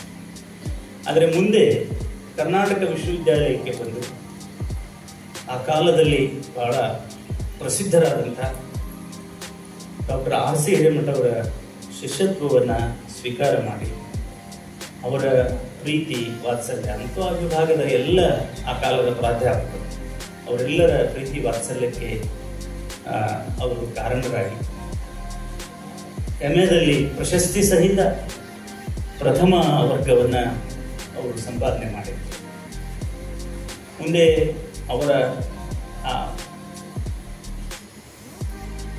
ಜ್ಞಾನದ ಅವರೇನು ಅಪೇಕ್ಷೆ ಇದೆಯಲ್ಲ, ಜ್ಞಾನವನ್ನು ಗಳಿಸಬೇಕು ಅನ್ನುವಂಥ ಅಪೇಕ್ಷೆಯನ್ನು ಮನಗಂಡಂಥ ಅವರ ಗುರುಗಳಾದಂಥ ಡಾಕ್ಟರ್ RC ಹಿರೇಮಠ ಅವರು ಅವರನ್ನು ಅಲ್ಲಿಯೇ ಕೆಲವು ದಿನಗಳ ಕಾಲ ಈ ವಚನ ವಾಂಗ್ಮಯ ಸಂಶೋಧನೆ ಆ ಒಂದು ಯೋಜನೆ ಇತ್ತು, ಆ ಯೋಜನೆಯಲ್ಲಿ ತೊಡಗಿಸಿದರು. ಆಮೇಲೆ ಇಮಿಡಿಯೇಟ್ 1 ವರ್ಷದ ನಂತರ ಅವ್ರನ್ನ ಇಲ್ಲೇ ಪಕ್ಕದಲ್ಲೇ ಇರುವಂತಹ ಕರ್ನಾಟಕ ಕಾಲೇಜಿನ ಕನ್ನಡ ವಿಭಾಗದಲ್ಲಿ ಅವರನ್ನು ಅಧ್ಯಾಪಕರನ್ನಾಗಿ ಅವರು ನೇಮಿಸಿದರು. ಕರ್ನಾಟಕ ಕಾಲೇಜಿಗೆ ಬಂದ ಮೇಲೆ ಡಾಕ್ಟರ್ MM ಕಲಬುರ್ಗಿ ಅವರ ವ್ಯಕ್ತಿತ್ವಕ್ಕೆ ಒಂದು ವಿಶೇಷವಾದಂಥ ಮತ್ತೊಂದು ಆಯಾಮ ಒದಗಿತು. ಆಯಾಮ ಯಾವುದು ಅಂದರೆ ಅಲ್ಲಿನ ಗ್ರಂಥಾಲಯ, ಕರ್ನಾಟಕ ಕಾಲೇಜಿನ ಗ್ರಂಥಾಲಯ ಇಡೀ ಉತ್ತರ ಕರ್ನಾಟಕದಲ್ಲಿನೇ ಬಹಳ ಪ್ರಾಚೀನವಾದಂಥ ಒಂದು ಗ್ರಂಥಾಲಯ. ಜೊತೆಗೆ ನಮ್ಮ ರಾಜ್ಯದಲ್ಲಿ ಎಲ್ಲೂ ಸಿಗದೇ ಇರುವಂತಹ ಅಮೂಲ್ಯವಾದಂತಹ ಗ್ರಂಥಗಳು ಆ ಗ್ರಂಥಾಲಯದಲ್ಲಿ ಲಭ್ಯ ಇದ್ವು. ಹೀಗಾಗಿ ವಿಶೇಷವಾಗಿ ಕಲಬುರ್ಗಿ ಸರ್ ಅವರು ಅಲ್ಲಿನ ಆ ಗ್ರಂಥಗಳ ಪ್ರಯೋಜನವನ್ನ ಬಹಳ ಚೆನ್ನಾಗಿ ಪಡ್ಕೊಂಡ್ರು. ಅಲ್ಲಿ ಇದ್ದಂತಹ ಅಧ್ಯಾಪಕರು, ಅವರ ಸಹಪಾಠಿಗಳು ಅವರೆಲ್ಲ ಅವ್ರ ಬಗ್ಗೆ ಏನು ಹೇಳ್ತಾ ಇದ್ದಾರೆ ಅಂದ್ರೆ, ಕಲಬುರ್ಗಿ ಅವರು ಒಂದೊಂದೇ ಪುಸ್ತಕಗಳನ್ನು ಓದುವುದಿಲ್ಲ, ಪುಸ್ತಕಗಳ ಕಪಾಟುಗಳನ್ನೇ ಓದುತ್ತಾರೆ ಅಂತ. ಅಷ್ಟು ಅವ್ರ ಬಗ್ಗೆ, ಅವರ ಓದಿನ ಬಗ್ಗೆ ಒಂದು ಮಾತು ಕರ್ನಾಟಕ ಕಾಲೇಜಿನ ಆವರಣದಲ್ಲಿ ಓಡಾಡ್ತಾ ಇತ್ತು. ಮುಂದೆ ಅವರು ಕವಿರಾಜ ಮಾರ್ಗ ಪರಿಸರದ ಕನ್ನಡ ಸಾಹಿತ್ಯ ಅನ್ನುವಂತಹ ವಿಷಯದ ಮೇಲೆ ಸಂಶೋಧನೆಯನ್ನ ಕೈಗೊಂಡರು. ಅದಕ್ಕಿಂತ ಮುಂಚೆ ಬಸವಣ್ಣನವರ ಕುರಿತಾದ ಶಾಸನಗಳು ಅನ್ನುವ ಒಂದು ಚಿಕ್ಕ ಪುಸ್ತಕ ಕರ್ನಾಟಕ ವಿಶ್ವವಿದ್ಯಾಲಯದ ಪ್ರಸಾರಾಂಗದಿಂದ ವ್ಯಾಸಂಗ ವಿಸ್ತರಣಾ ಯೋಜನೆ ಅಡಿಯಲ್ಲಿ ಅದು ಪ್ರಕಟ ಆಯಿತು. ಬಹುತೇಕ ಅದು ಅವರ ಸಂಶೋಧನೆಯ ಮೊದಲ ಹೆಜ್ಜೆ ಅಂತ ನನಗೆ ಅನಿಸುತ್ತೆ. ಸೊ ಅದರ ನಂತರ ಕವಿರಾಜ ಮಾರ್ಗ ಪರಿಸರದ ಕನ್ನಡ ಸಾಹಿತ್ಯ, ಹೀಗೆ ಅನೇಕ ಗ್ರಂಥಗಳನ್ನು ಅವರು ತಮ್ಮ ಅಧ್ಯಯನದ ಫಲಿತವಾಗಿ ನೀಡ್ತಾನೆ ಹೋದರು. ಎಷ್ಟು ಅಂದರೆ ಸುಮಾರು 120ಕ್ಕೂ ಹೆಚ್ಚು ಗ್ರಂಥಗಳು ಅವರಿಂದ ರಚಿತವಾಗಿವೆ. ಸುಮಾರು 800ಕ್ಕೂ ಹೆಚ್ಚು ಸಂಶೋಧನಾ ಲೇಖನಗಳು ಅವರಿಂದ ರಚಿತವಾಗಿವೆ. ಅವರೆಲ್ಲ ಸಂಶೋಧನಾ ಲೇಖನಗಳು ಮಾರ್ಗ ಸಂಪುಟ 1, 2, 3, 4, 5, 6, 7, 8 ಹೀಗೆ 8 ಸಂಪುಟಗಳ ವಿಸ್ತಾರದಲ್ಲಿ, ಒಂದೊಂದು ಸಂಪುಟವು ಸುಮಾರು 700-800-1000 ಪುಟಗಳ ವ್ಯಾಪ್ತಿಯಲ್ಲಿ ಅವು ಪ್ರಕಟವಾಗಿವೆ. ಸೊ ಇದು ಅವರ ಪ್ರಾಧ್ಯಾಪಕ ಜೀವನದ ಒಂದು ಸಂಕ್ಷಿಪ್ತ ಪರಿಚಯ. ಆದರೆ ನಮ್ಮ ಗುರುಗಳು ಒಂದು ಮಾತನ್ನ ಯಾವಾಗಲೂ ಹೇಳ್ತಾ ಇದ್ರು. ಅದು ಏನು ಹೇಳ್ತಾ ಇದ್ರು ಅಂದ್ರೆ, ಯಾವುದೇ ಒಬ್ಬ ಪ್ರಾಧ್ಯಾಪಕ ಅವನು ಪಠ್ಯಕ್ಕೆ ಮಾತ್ರ ಸೀಮಿತನಾಗಬಾರದು, ಪಠ್ಯದ ಆಚೆಗೆ ಅವನು ತನ್ನ ವ್ಯಕ್ತಿತ್ವವನ್ನ ವಿಸ್ತರಿಸ್ಕೋಬೇಕು ಅನ್ನುವಂಥ ಮಾತನ್ನ ಹೇಳ್ತಾ ಇದ್ರು. ಅದಕ್ಕೆ ಸ್ವತಃ ಅವರೇ ನಿದರ್ಶನವಾಗಿತ್ತು. ಅವರೊಬ್ಬ ಪ್ರಾಧ್ಯಾಪಕರಾಗಿ ಸಾಹಿತ್ಯದ ಪಾಠ ಮಾಡ್ಕೊಂಡಿರ್ಬೋದಾಗಿತ್ತು, ಆದರೆ ಅಷ್ಟಕ್ಕೆ ಸೀಮಿತರಾಗಲಿಲ್ಲ. ಕನ್ನಡ ಸಂಸ್ಕೃತಿಯ ಬಗ್ಗೆ ಅವರು ಬೆಳೆಸ್ಕೊಂಡಂತ ಪ್ರೀತಿ, ವಿಶೇಷವಾಗಿ ಕನ್ನಡ ಶಾಸನಗಳ ಬಗ್ಗೆ ಅವರು ಬೆಳೆಸ್ಕೊಂಡಂತ ಪ್ರೀತಿ, ಕನ್ನಡ ಹಸ್ತಪ್ರತಿಗಳ ಬಗ್ಗೆ ಅವರು ಬೆಳೆಸ್ಕೊಂಡಂತ ಪ್ರೀತಿ, ವಚನ ಸಾಹಿತ್ಯದ ಮೇಲೆ ಅವರು ಬಂದಿದ್ದಂತಹ ಪ್ರಭುತ್ವ, ಅದರ ಜೊತೆಗೆ ಕನ್ನಡ ನಾಮವಿಜ್ಞಾನದ ಬಗ್ಗೆ ಅವರು ಯಾವುದೇ ಒಂದು ಕೆಲಸವನ್ನ ಕೈಗೆ ಎತ್ತುಕೊಂಡ್ರು ಕೂಡ ಅಲ್ಲಿ ಏನಾದರೂ ಒಂದು ಹೆಜ್ಜೆ ಕುರಿತು ಉಳಿಯುವಂತಹ ಒಂದು ಕೆಲಸವನ್ನು ಮಾಡ್ತಾ ಇದ್ರು. ಅವರು ಹಸ್ತಪ್ರತಿಗಳು ನೋಡಿ, ಆ ಕಾಲದಲ್ಲಿ ಹಸ್ತಪ್ರತಿಗಳ ಅಧ್ಯಯನವನ್ನ ವೈಜ್ಞಾನಿಕವಾಗಿ ಮಾಡೋದು ಬಹಳ ಕಷ್ಟ ಆಗಿತ್ತು. ಆದರೆ ಅವರು ಹಾಗೆ ಮಾಡುವುದರ ಮೂಲಕ ಒಂದು ಕನ್ನಡ ಹಸ್ತಪ್ರತಿ ಶಾಸ್ತ್ರ ಅನ್ನುವಂಥ ಒಂದು ಗ್ರಂಥವನ್ನೇ ರಚನೆ ಮಾಡಿದರು. ಹಾಗೇನೆ ಈ ಊರಿನ ಹೆಸರುಗಳೆಲ್ಲ ಇದಾವಲ್ಲ, ಆ ಹೆಸರುಗಳು ನಾಮವಿಜ್ಞಾನ, ಆ ಹೆಸರುಗಳು ಸುಮ್ಮನೆ ಬಂದಿಲ್ಲ. ಆ ಒಂದು ಯಾವುದೋ ಒಂದು ಊರಿಗೆ ಒಂದು ಹೆಸರು ಬಂದಿದೆ ಅಂದ್ರೆ ಅದರಿಂದ ಏನೋ ಒಂದು ವಿಶಿಷ್ಟವಾದಂತ ತಿಳುವಳಿಕೆಯ ಲೋಕ ಇದೆ. ಅದರ ಕುರಿತೇ ಕನ್ನಡ ನಾಮವಿಜ್ಞಾನ ಅಂತ ಮತ್ತೊಂದು ಪುಸ್ತಕ ಬರೆದರು. ಹೀಗೆ ಎಲ್ಲಿ ಯಾವ ಕ್ಷೇತ್ರವನ್ನ ಪ್ರವೇಶ ಮಾಡಿದರೂ ಕೂಡ ಆ ಕ್ಷೇತ್ರದಲ್ಲಿ ವಿಶೇಷವಾದಂತ ಒಂದು ಗುರುತು ಉಳಿಯುವ ರೀತಿಯಲ್ಲಿ ಅವರು ಕೆಲಸವನ್ನ ಮಾಡ್ತಾ ಇದ್ರು. ಇದರ ಆಚೆಗೆ ಅನೇಕ ಜನ ವಿದ್ಯಾರ್ಥಿಗಳಿಗೆ ಸಂಶೋಧನೆಯ ವಿಷಯಗಳನ್ನ ಕೊಡ್ತಾ ಇದ್ರು. ಯಾವುದನ್ನ ತಾವು ಮಾಡ್ಲಿಕ್ಕೆ ಸಾಧ್ಯ ಇತ್ತು ಅದನ್ನ ತಾವು ಮಾಡೋದ್ರ ಜೊತೆಗೆ ಅದಕ್ಕೆ ಪೂರಕವಾಗಿ ಇಲ್ಲ, ಈ ವಿಷಯಕ್ಕೆ ಸಂಬಂಧಪಟ್ಟ ಹಾಗೆ ಸಂಶೋಧನೆ ನಡೀಬೇಕು, ಅದಕ್ಕೆ ತಾವೇ ಗೈಡ್ ಆಗಿರಬೇಕು ಅಂತ ಏನಾಗಿರ್ಲಿಲ್ಲ. ಗೈಡು ಆ ವಿದ್ಯಾರ್ಥಿ ಯಾರನ್ನ ಗೈಡ್ ಆಗಿ ಆಯ್ಕೆ ಮಾಡಿಕೊಂಡ್ರು ಕೂಡ ಕರ್ನಾಟಕ ವಿಶ್ವವಿದ್ಯಾಲಯದ ಕನ್ನಡ ವಿಭಾಗದಲ್ಲಿ ಆ ವಿಷಯಗಳನ್ನ ಕೊಡೋ ಸಂದರ್ಭ ಬಂದಾಗ ಸ್ವತಃ ವಿದ್ಯಾರ್ಥಿಯ ಮಾರ್ಗದರ್ಶಕರೇ ಇಲ್ಲ, ನೀವು ಒಂದು ಸ್ವಲ್ಪ ಕಲಬುರ್ಗಿ ಸರ್ ಜೊತೆಗೆ ಚರ್ಚೆ ಮಾಡು, ಕಲಬುರ್ಗಿ ಸರ್ನ ಕೇಳು ಅನ್ನುವಷ್ಟರ ಮಟ್ಟಿಗೆ ಆ ಒಂದು ಕ್ಷೇತ್ರದಲ್ಲಿ ಅವರು ಪ್ರಾವೀಣ್ಯತೆ ಅಷ್ಟೇ ಅಲ್ಲ, ಪ್ರಭುತ್ವವನ್ನ ಸಂಪಾದನೆ ಮಾಡಿದರು. ಇದರ ಆಚೆಗೆ ಸುಮಾರು 36-37 ವರ್ಷಗಳ ಕಾಲ ಇಡೀ ಕನ್ನಡ ವಿಭಾಗಕ್ಕೆ ಘನತೆ ಗೌರವ ಬರುವ ರೀತಿಯಲ್ಲಿ, ಅಂದ್ರೆ ಇವತ್ತು ನಮಗೆ ನೌಕರಿ ಸಿಕ್ಕರೆ ಸಾಕು ಅನ್ನುವಂಥ ಸ್ಥಿತಿಯಲ್ಲಿ ನಾವೆಲ್ಲರೂ ಇದ್ದೀವಿ. ಆದ್ರೆ ನೌಕರಿ ಸಿಕ್ಕ ಮೇಲೆ ಏನ್ ಮಾಡಬೇಕು ಮನುಷ್ಯ?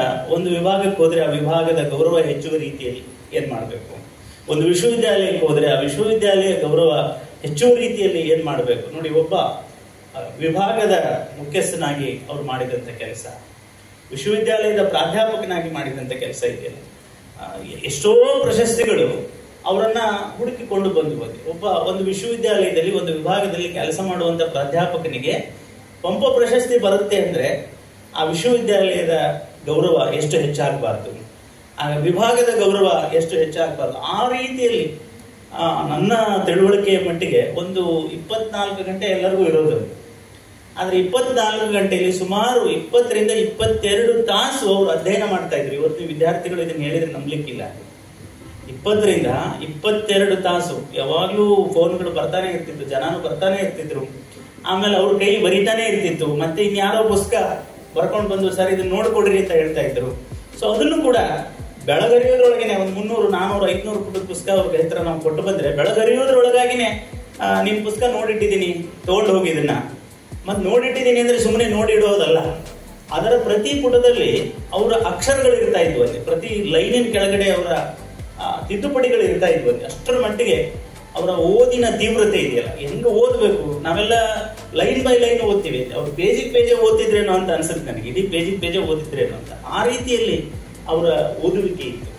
ಅದಾದ್ಮೇಲೆ ಸುಮಾರು 36-37 ವರ್ಷಗಳ ಕಾಲ ವಿಶ್ವವಿದ್ಯಾಲಯದ ಪ್ರಾಧ್ಯಾಪಕರಾಗಿ ಅನೇಕ ವಿದ್ಯಾರ್ಥಿಗಳಿಗೆ ಅವರು ಸಂಶೋಧಕರಾಗಿ ಎಂಫಿಲ್ ಪ್ರಬಂಧಗಳಿಗೆ ಮಾರ್ಗದರ್ಶಕರಾಗಿ ಎಲ್ಲ ಕೆಲಸ ಮಾಡಿದ ಮೇಲೆ ಅವರ ಆ ಒಂದು ಸಾಧನೆಗೆ ಕರ್ನಾಟಕ ಸರ್ಕಾರ ಮುಂದೆ ಅವರಿಗೆ ಹಂಪಿ ಕನ್ನಡ ವಿಶ್ವವಿದ್ಯಾಲಯದ ಕುಲಪತಿಗಳನ್ನಾಗಿ ನೇಮಕ ಮಾಡಿತು.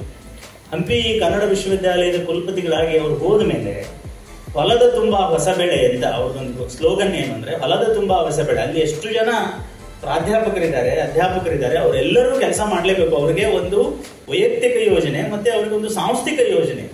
ವೈಯಕ್ತಿಕವಾಗಿನೂ ಅವರೊಂದು ಯೋಜನೆಯನ್ನು ಕೈಗೆತ್ತಿಕೋಬೇಕು, ಸಾಂಸ್ಥಿಕವಾಗಿನೂ ಕೂಡ ಅವರೊಂದು ಯೋಜನೆಯನ್ನ ಕೈಗೆತ್ತಿಕೋಬೇಕು. ಹೀಗೆ ಸುಮಾರು 100 ಪುಸ್ತಕಗಳು ಅಲ್ಲಿನ ಪ್ರಾಧ್ಯಾಪಕರಿಂದ ಹೊರಬರುವ ರೀತಿಯಲ್ಲಿ ನೋಡಿಕೊಂಡ್ರು. ಹಂಪಿ ವಿಶ್ವವಿದ್ಯಾಲಯಕ್ಕೆ ಒಂದು ವಿಶೇಷವಾದ ಗೌರವ ಪ್ರಾಪ್ತವಾಗುವ ರೀತಿಯಲ್ಲಿ ನೋಡಿಕೊಂಡ್ರು. ಅಷ್ಟೇ ಅಲ್ಲ, ಬರೀ ಅವರು ಅಲ್ಲಿ ಸಂಶೋಧನಾಧಾರಿತ ಕೆಲಸಗಳನ್ನು ಮಾತ್ರ ಮಾಡಿದ್ರು ಅಂತಲ್ಲ, ಆ ಇಡೀ ವಿಶ್ವವಿದ್ಯಾಲಯದ ಆರ್ಥಿಕ ಆರೋಗ್ಯವನ್ನು ಕಾಪಾಡುವಲ್ಲಿನೂ ಕೂಡ ಬಹಳ ಮಹತ್ವದ ಕೆಲಸವನ್ನು ಮಾಡಿದರು. ಕಲಬುರ್ಗಿ ಸರ್ ಅವರು ವಿಶ್ವವಿದ್ಯಾಲಯಕ್ಕೆ ಹೋದಾಗ ಆ ವಿಶ್ವವಿದ್ಯಾಲಯ ಸಾಲದಲ್ಲಿತ್ತು.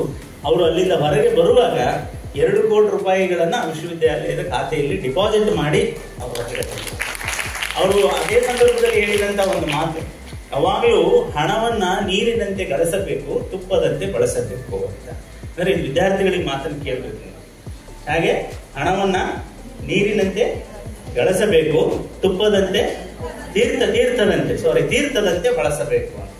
ನೋಡಿ, ಎಷ್ಟು ಹಣಕಾಸಿನ ವಿಷಯದಲ್ಲಿ ಹಂಗಂತ ಕಲಬುರ್ಗಿ ಸರ್ ಬೇರೆ ವಿಷಯದಲ್ಲಿ ಧಾರಾಳಿಗಳಾಗಿರ್ಬಹುದು, ಆದರೆ ಅವರು ಈ ಓದು ಬರಹ ಆಮೇಲೆ ಖರ್ಚು ವೆಚ್ಚಗಳ ವಿಷಯದಲ್ಲಿ ಧಾರಾಳಿಗಳಾಗಿರ್ಲಿಲ್ಲ. ಪಬ್ಲಿಕ್ ಮನಿಯನ್ನ ಇಷ್ಟು ಅಕೌಂಟಬಿಲಿಟಿ ಅಂತ ನಾವೇನ್ ಹೇಳ್ತೇವಲ್ಲ, ಒಂದೊಂದು ಸಿಂಗಲ್ ಎನ್ಪಿಗೂ ಕೂಡ ಯೋಚನೆ ಮಾಡ್ತಾ ಇದ್ರು. ಇದು ಸಮಾಜದ ಹಣ, ಇದು ಸರ್ಕಾರದ ಹಣ ಅಂದ್ರೆ ಸಮಾಜದ ಹಣ, ಇದನ್ನು ವ್ಯರ್ಥ ಮಾಡಬಾರದು.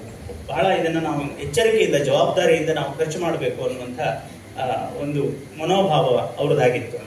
ಅದಾದ ನಂತರ ಮುಂದೆ ನೋಡಿ, ಒಬ್ಬ ಪ್ರತಿಭಾವಂತ ಅವನು ಎಂದೂ ಖಾಲಿ ಆಗಿರ್ಲಿಕ್ಕೆ ಸಾಧ್ಯನೇ ಇಲ್ಲ, ಸುಮ್ಮನೆ ಕುತ್ಕೊಳ್ಳಿಕ್ಕೆ ಸಾಧ್ಯನೇ ಇಲ್ಲ. ಧಾರವಾಡಕ್ಕೆ ಬಂದ ತಕ್ಷಣನೇ ಇಲ್ಲಿ ದ.ರಾ. ಬೇಂದ್ರೆ ರಾಷ್ಟ್ರೀಯ ಪ್ರತಿಷ್ಠಾನ, ತಾವೆಲ್ಲರೂ ಧಾರವಾಡದ ವಿದ್ಯಾರ್ಥಿಗಳು ಅದರ ಹೆಸರನ್ನು ಕೇಳಿದಿರಿ, ಅಲ್ಲಿಗೆ ಬಂದರು. 3 ವರ್ಷದಲ್ಲಿ ಇಡೀ ರಾಷ್ಟ್ರೀಯ ಪ್ರತಿಷ್ಠಾನ ಕರ್ನಾಟಕದ ಮನೆ ಮಾತು ಆಗುವ ಹಾಗೆ ನೋಡಿಕೊಂಡ್ರು. 3 ವರ್ಷ ಅವರ ಅವಧಿ ಮುಗಿದ ತಕ್ಷಣ ಅದಕ್ಕೆ ರಾಜೀನಾಮೆ ಕೊಟ್ಟು ಇನ್ನೇನು ಮತ್ತೆ ಬೇರೆ ಕೆಲಸ ಕೈಗೆ ಎತ್ಕೋಬೇಕು ಅನ್ನೋದ್ರೊಳಗಾಗಿನೇ ಮತ್ತೆ ಸರ್ಕಾರ ಅವರಿಗೆ ಬೆಳಗಾವಿಯ ಬಸವರಾಜ ಕಟ್ಟಿಮನಿ ಪ್ರತಿಷ್ಠಾನದ ಜವಾಬ್ದಾರಿಯನ್ನು ಕೊಡ್ತು.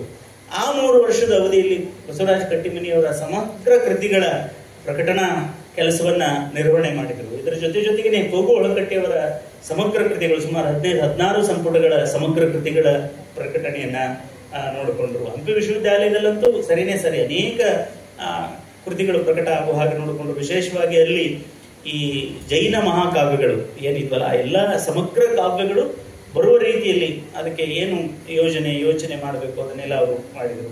ಸೊ ಅದಾದ್ಮೇಲೆ ಕೋಗು ಹಳಕಟ್ಟಿ ಸಂಸ್ಥೆಯಿಂದಲೇ ಈ ಆದಿಲ್ ಶಾಹಿ ಇತಿಹಾಸ ಸುಮಾರು 18 ಸಂಪುಟಗಳಲ್ಲಿ ಆದಿಲ್ ಶಾಹಿಯ ಇತಿಹಾಸ ಪ್ರಕಟ ಆಗುವ ಹಾಗೆ ನೋಡಿಕೊಂಡ್ರು. ಅವರು ಮಾಡಿದಂತ ಕೆಲಸಗಳಿದಾವಲ್ಲ, ಅವುಗಳನ್ನ ಹೇಳ್ತಾ ಹೋದ್ರೆ ಇಡೀ 1-2-3 ತಾಸಿನ ಈ ಕಾರ್ಯಕ್ರಮವನ್ನು ನಾನೇ ಆಕ್ರಮಿಸಬಹುದು, ಅಷ್ಟು ಕೆಲಸಗಳನ್ನೆಲ್ಲ ಅವರು ಮಾಡಿದರು. ವಿಶೇಷವಾಗಿ ಎಲ್ಲ ಕೆಲಸಗಳ ಆಚೆಗೆ ಅವರು ಈ ಓದು ಮತ್ತು ಬರಹದಲ್ಲಿ ಆಸಕ್ತಿ ಇರುವಂತಹ ವಿದ್ಯಾರ್ಥಿಗಳನ್ನ ಬಹಳ ಪ್ರೀತಿಸ್ತಾ ಇದ್ರು. ಅವರು ಬೆನ್ನತ್ತಿ ಅವ್ರ ಕಡೆಯಿಂದ ಕೆಲಸ ಮಾಡಿಸ್ತಾ ಇದ್ರು. ಮತ್ತೆ ಇದರ ಜೊತೆಗೆ ತಮ್ಮ ಸಂಶೋಧನೆಯ ಫಲಿತಗಳನ್ನ ಸಾರ್ವಜನಿಕವಾಗಿ ಮಾತನಾಡ್ತಾ ಇದ್ರು. ಎಷ್ಟೋ ಸಂದರ್ಭದಲ್ಲಿ ಅವರ ಮಾತುಗಳಿಗೆ ವಿರೋಧ ವ್ಯಕ್ತವಾಗ್ತಾ ಇತ್ತು, ಆದ್ರೆ ಅದು ಯಾವುದಕ್ಕೂ ಅವರು ಹೆಚ್ಚು ಲಕ್ಷ್ಯ ಕೊಡದೆ ಒಂದು ಮಾತನ್ನ ಹೇಳ್ತಾ ಇದ್ರು, ಕಾಲ ಕೆಳಗಿನ ಬೆಂಕಿಗಿಂತ ಕಣ್ಣ ಮುಂದಿನ ಬೆಳಕು ಬಹಳ ಮಹತ್ವದ್ದು ಅಂತ. ಎಷ್ಟೋ ಸಂದರ್ಭದಲ್ಲಿ ಅವ್ರ ಮಾತುಗಳಿದಾವಲ್ಲ, ಅವು ಗಾದೆ ಮಾತುಗಳು, ಪಡೆನುಡಿಗಳ ಹಾಗೆ ಇವತ್ತು ನಮ್ಮ ಕರ್ನಾಟಕದಲ್ಲಿ ಉಳ್ಕೊಂಡಿದ್ದಾವೆ. ಅವರು ಒಂದು ಮಾತನ್ನ ಹೇಳ್ತಾ ಇದ್ರು, ವಿದ್ಯಾರ್ಥಿಗಳು ನೀವೆಲ್ಲರೂ ಗಮನ ಇಟ್ಟು ಆ ಮಾತನ್ನು ಕೇಳ್ತೀರಿ ಅಂತ ನಾನು ಭಾವಿಸ್ತೀನಿ. ನಾನು ಹುಟ್ಟಿದ್ದು ಸಾಯಲಿಕ್ಕಲ್ಲ ಅಂತ.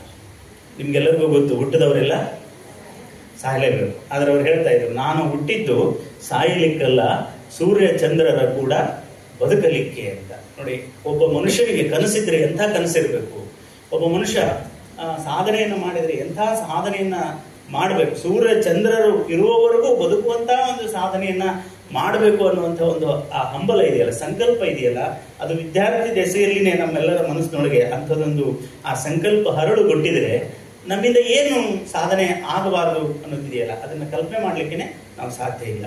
ಇದೆಲ್ಲದರ ಆಚೆಗೆ ಇವತ್ತಿನ ವಿಷಯಕ್ಕೆ ಬರುವುದಾದ್ರೆ ಹಳಗನ್ನಡ ಓದು.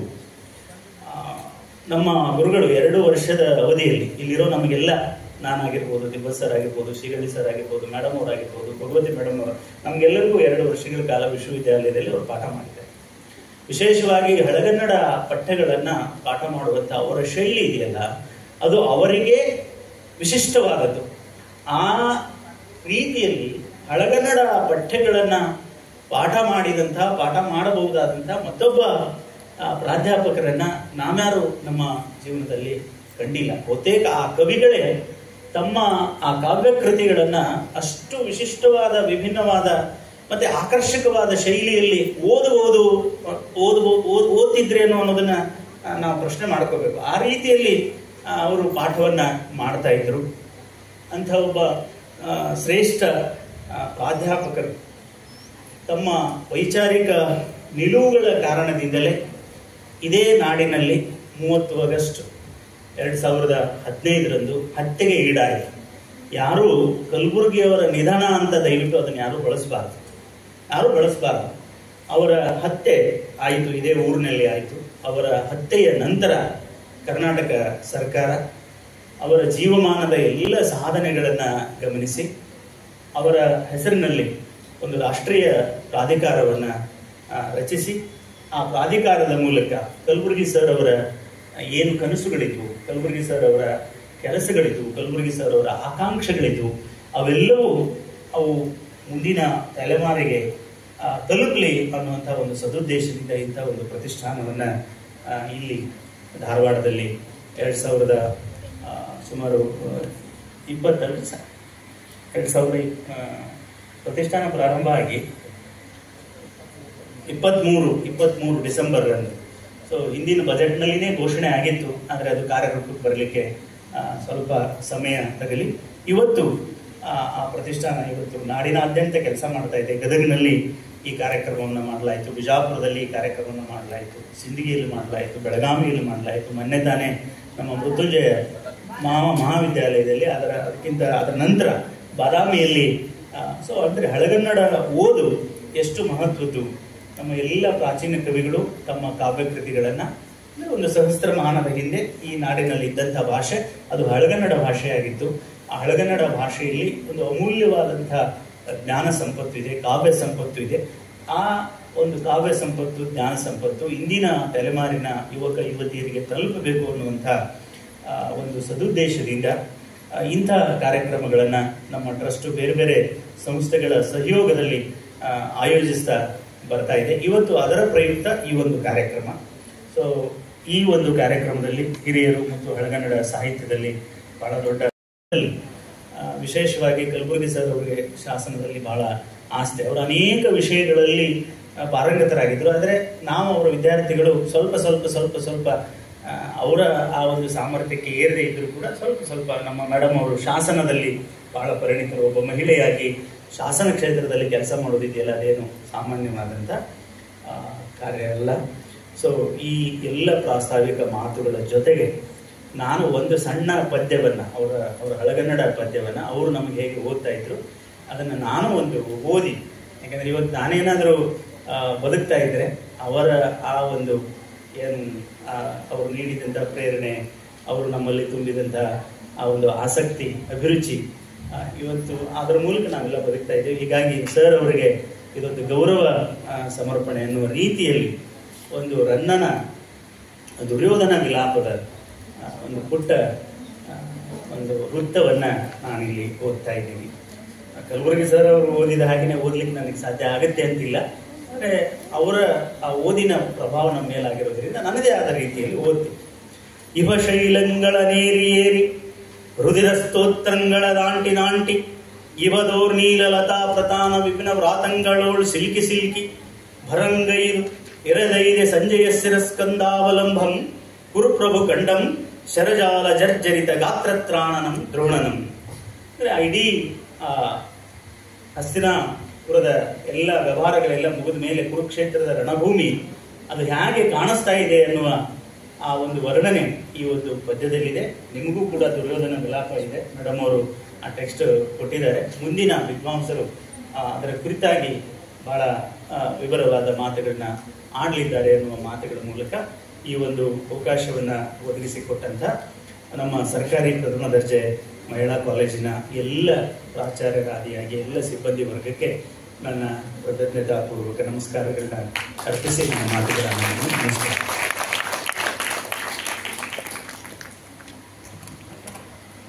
ಡಾಕ್ಟರ್ MM ಕಲಬುರ್ಗಿ ಅವರ ಪರಿಚಯ, ಓದು, ಅಧ್ಯಯನ, ಅಧ್ಯಾಪನ, ಕಾರ್ಯ ಮತ್ತು ವೈಖರಿ ಮತ್ತು ಪ್ರತಿಷ್ಠಾನದ ಗುರಿ ಮತ್ತು ಉದ್ದೇಶಗಳನ್ನು ಪ್ರಾಸ್ತಾವಿಕ ಮಾತುಗಳನ್ನು ಹೇಳಿದಂಥ ಶ್ರೀ ಶಶಿಕಾಂತ್ ತೋಡ್ಕರ್ ಸರ್ ಅವರಿಗೆ ತುಂಬ ಹೃದಯದ ಧನ್ಯವಾದಗಳು. ಈಗ ಮುಖ್ಯ ಘಟ್ಟ ಉಪನ್ಯಾಸ, ಹಳೆಗನ್ನಡ ಓದು ಪಠ್ಯಾಧಾರಿತ ಈ ವಿಷಯವನ್ನು ಮುಖ್ಯ ಸಂಪನ್ಮೂಲ ವ್ಯಕ್ತಿಗಳಾಗಿ ಆಗಮಿಸಿದ ವಿಶ್ರಾಂತ ಪ್ರಾಧ್ಯಾಪಕರು, ಕುಲಸಚಿವರು, ನನ್ನ ವಿದ್ಯಾಗುರುಗಳಾದ ಡಾಕ್ಟರ್ ಶಾಂತಿನಾಥ್ ದಿಬ್ಬತ್ ಸರ್ ಅವರನ್ನು ವೇದಿಕೆಗೆ ಆಹ್ವಾನಿಸುತ್ತೇನೆ. ಸರ್ ಬನ್ನಿ.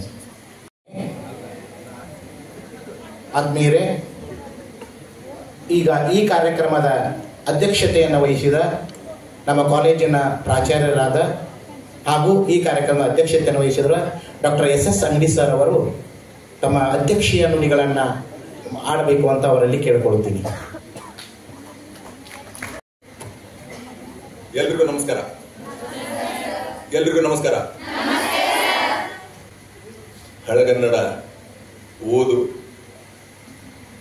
ಅದು ಪಠ್ಯವನ್ನ ಆಧರಿಸಿ ನಮ್ಮ ವಿದ್ಯಾರ್ಥಿನಿಯರಿಗೆ ಅನುಕೂಲ ಆಗಲಿ ಅನ್ನುವಂತಹ ಆಶಯದಿಂದ ಡಾಕ್ಟರ್ MM ಕಲಬುರ್ಗಿ ರಾಷ್ಟ್ರೀಯ ಪ್ರತಿಷ್ಠಾನ ಹಾಗೂ ನಮ್ಮ ಮಹಾವಿದ್ಯಾಲಯದ IQAC ಘಟಕ, ಅದರ ಆಧೀನದಲ್ಲಿ ಬರ್ತಕ್ಕಂಥ ಎಲ್ಲ ವಿಷಯಗಳು ಇವತ್ತು ಕನ್ನಡ ವಿಭಾಗದ ವತಿಯಿಂದ ಆಯೋಜನೆ ಮಾಡಿರತಕ್ಕಂಥ ಈ ಕಾರ್ಯಕ್ರಮದಲ್ಲಿ ಖುಷಿಯಿಂದ ಭಾಗವಹಿಸಲಿಕ್ಕೆ ಇಷ್ಟಪಡ್ತಾ ಇದ್ದೀನಿ. ಅದರ ಜೊತೆಗೆ ನಮ್ಮ ಮಹಾವಿದ್ಯಾಲಯದ ಜೊತೆಗೆ ನಮ್ಮ ಪಕ್ಕದ Jagalur college, Kittel college, Anjuman ಕಾಲೇಜಿನ ವಿದ್ಯಾರ್ಥಿನಿಯರು ಕೂಡ ಈ ಸಮಾರಂಭದಲ್ಲಿ ಪಾಲ್ಗೊಂಡಿದ್ದಾರೆ. ಅವರಿಗೂ ಕೂಡ ಇದರ ಒಂದು ಫಲ ಸಿಗಲಿ ಅನ್ನಂತ ಆಶಯದಿಂದ ಅವರನ್ನು ಕೂಡ ನಾವು ಆಮಂತ್ರಿಸಿದ್ವಿ. ಒಂದು ಸಣ್ಣ ರಿಕ್ವೆಸ್ಟ್ ನಾವು ಕಳಿಸಿದ್ವಿ. ಯಾಕಂತಂದ್ರ ವೇದಿಕೆ ಮೇಲೆ ಇರ್ತಕ್ಕಂಥ ಗಣ್ಯರಿಗೆ ಒಂದು ಗಮನಕ್ಕೆ ತರೋದಕ್ಕೆ ಇಷ್ಟಪಡ್ತೇನೆ. ಏನು ಅಂತಂದ್ರೆ, ಎಲ್ಲಾ ವಿದ್ಯಾರ್ಥಿನಿಯರನ್ನ ನಾವು ಸೇರಿಸಿದ್ರೆ ಇಲ್ಲಿ ಕೂಡೋದಕ್ಕೆ ಜಾಗ ಆಗ್ಲಿಕ್ಕಿಲ್ಲ ಅನ್ನೋಂತ ಆಶಯದಿಂದ ಬೇರೆ ಕಾಲೇಜಿನ ವಿದ್ಯಾರ್ಥಿನಿಯರಿಗೆ ಕೇವಲ 5 ಜನರನ್ನ ಕಳಿಸ್ರಿ ಅಂತ ನಾವು ರಿಕ್ವೆಸ್ಟ್ ಮಾಡ್ಕೊಂಡ್ವಿ.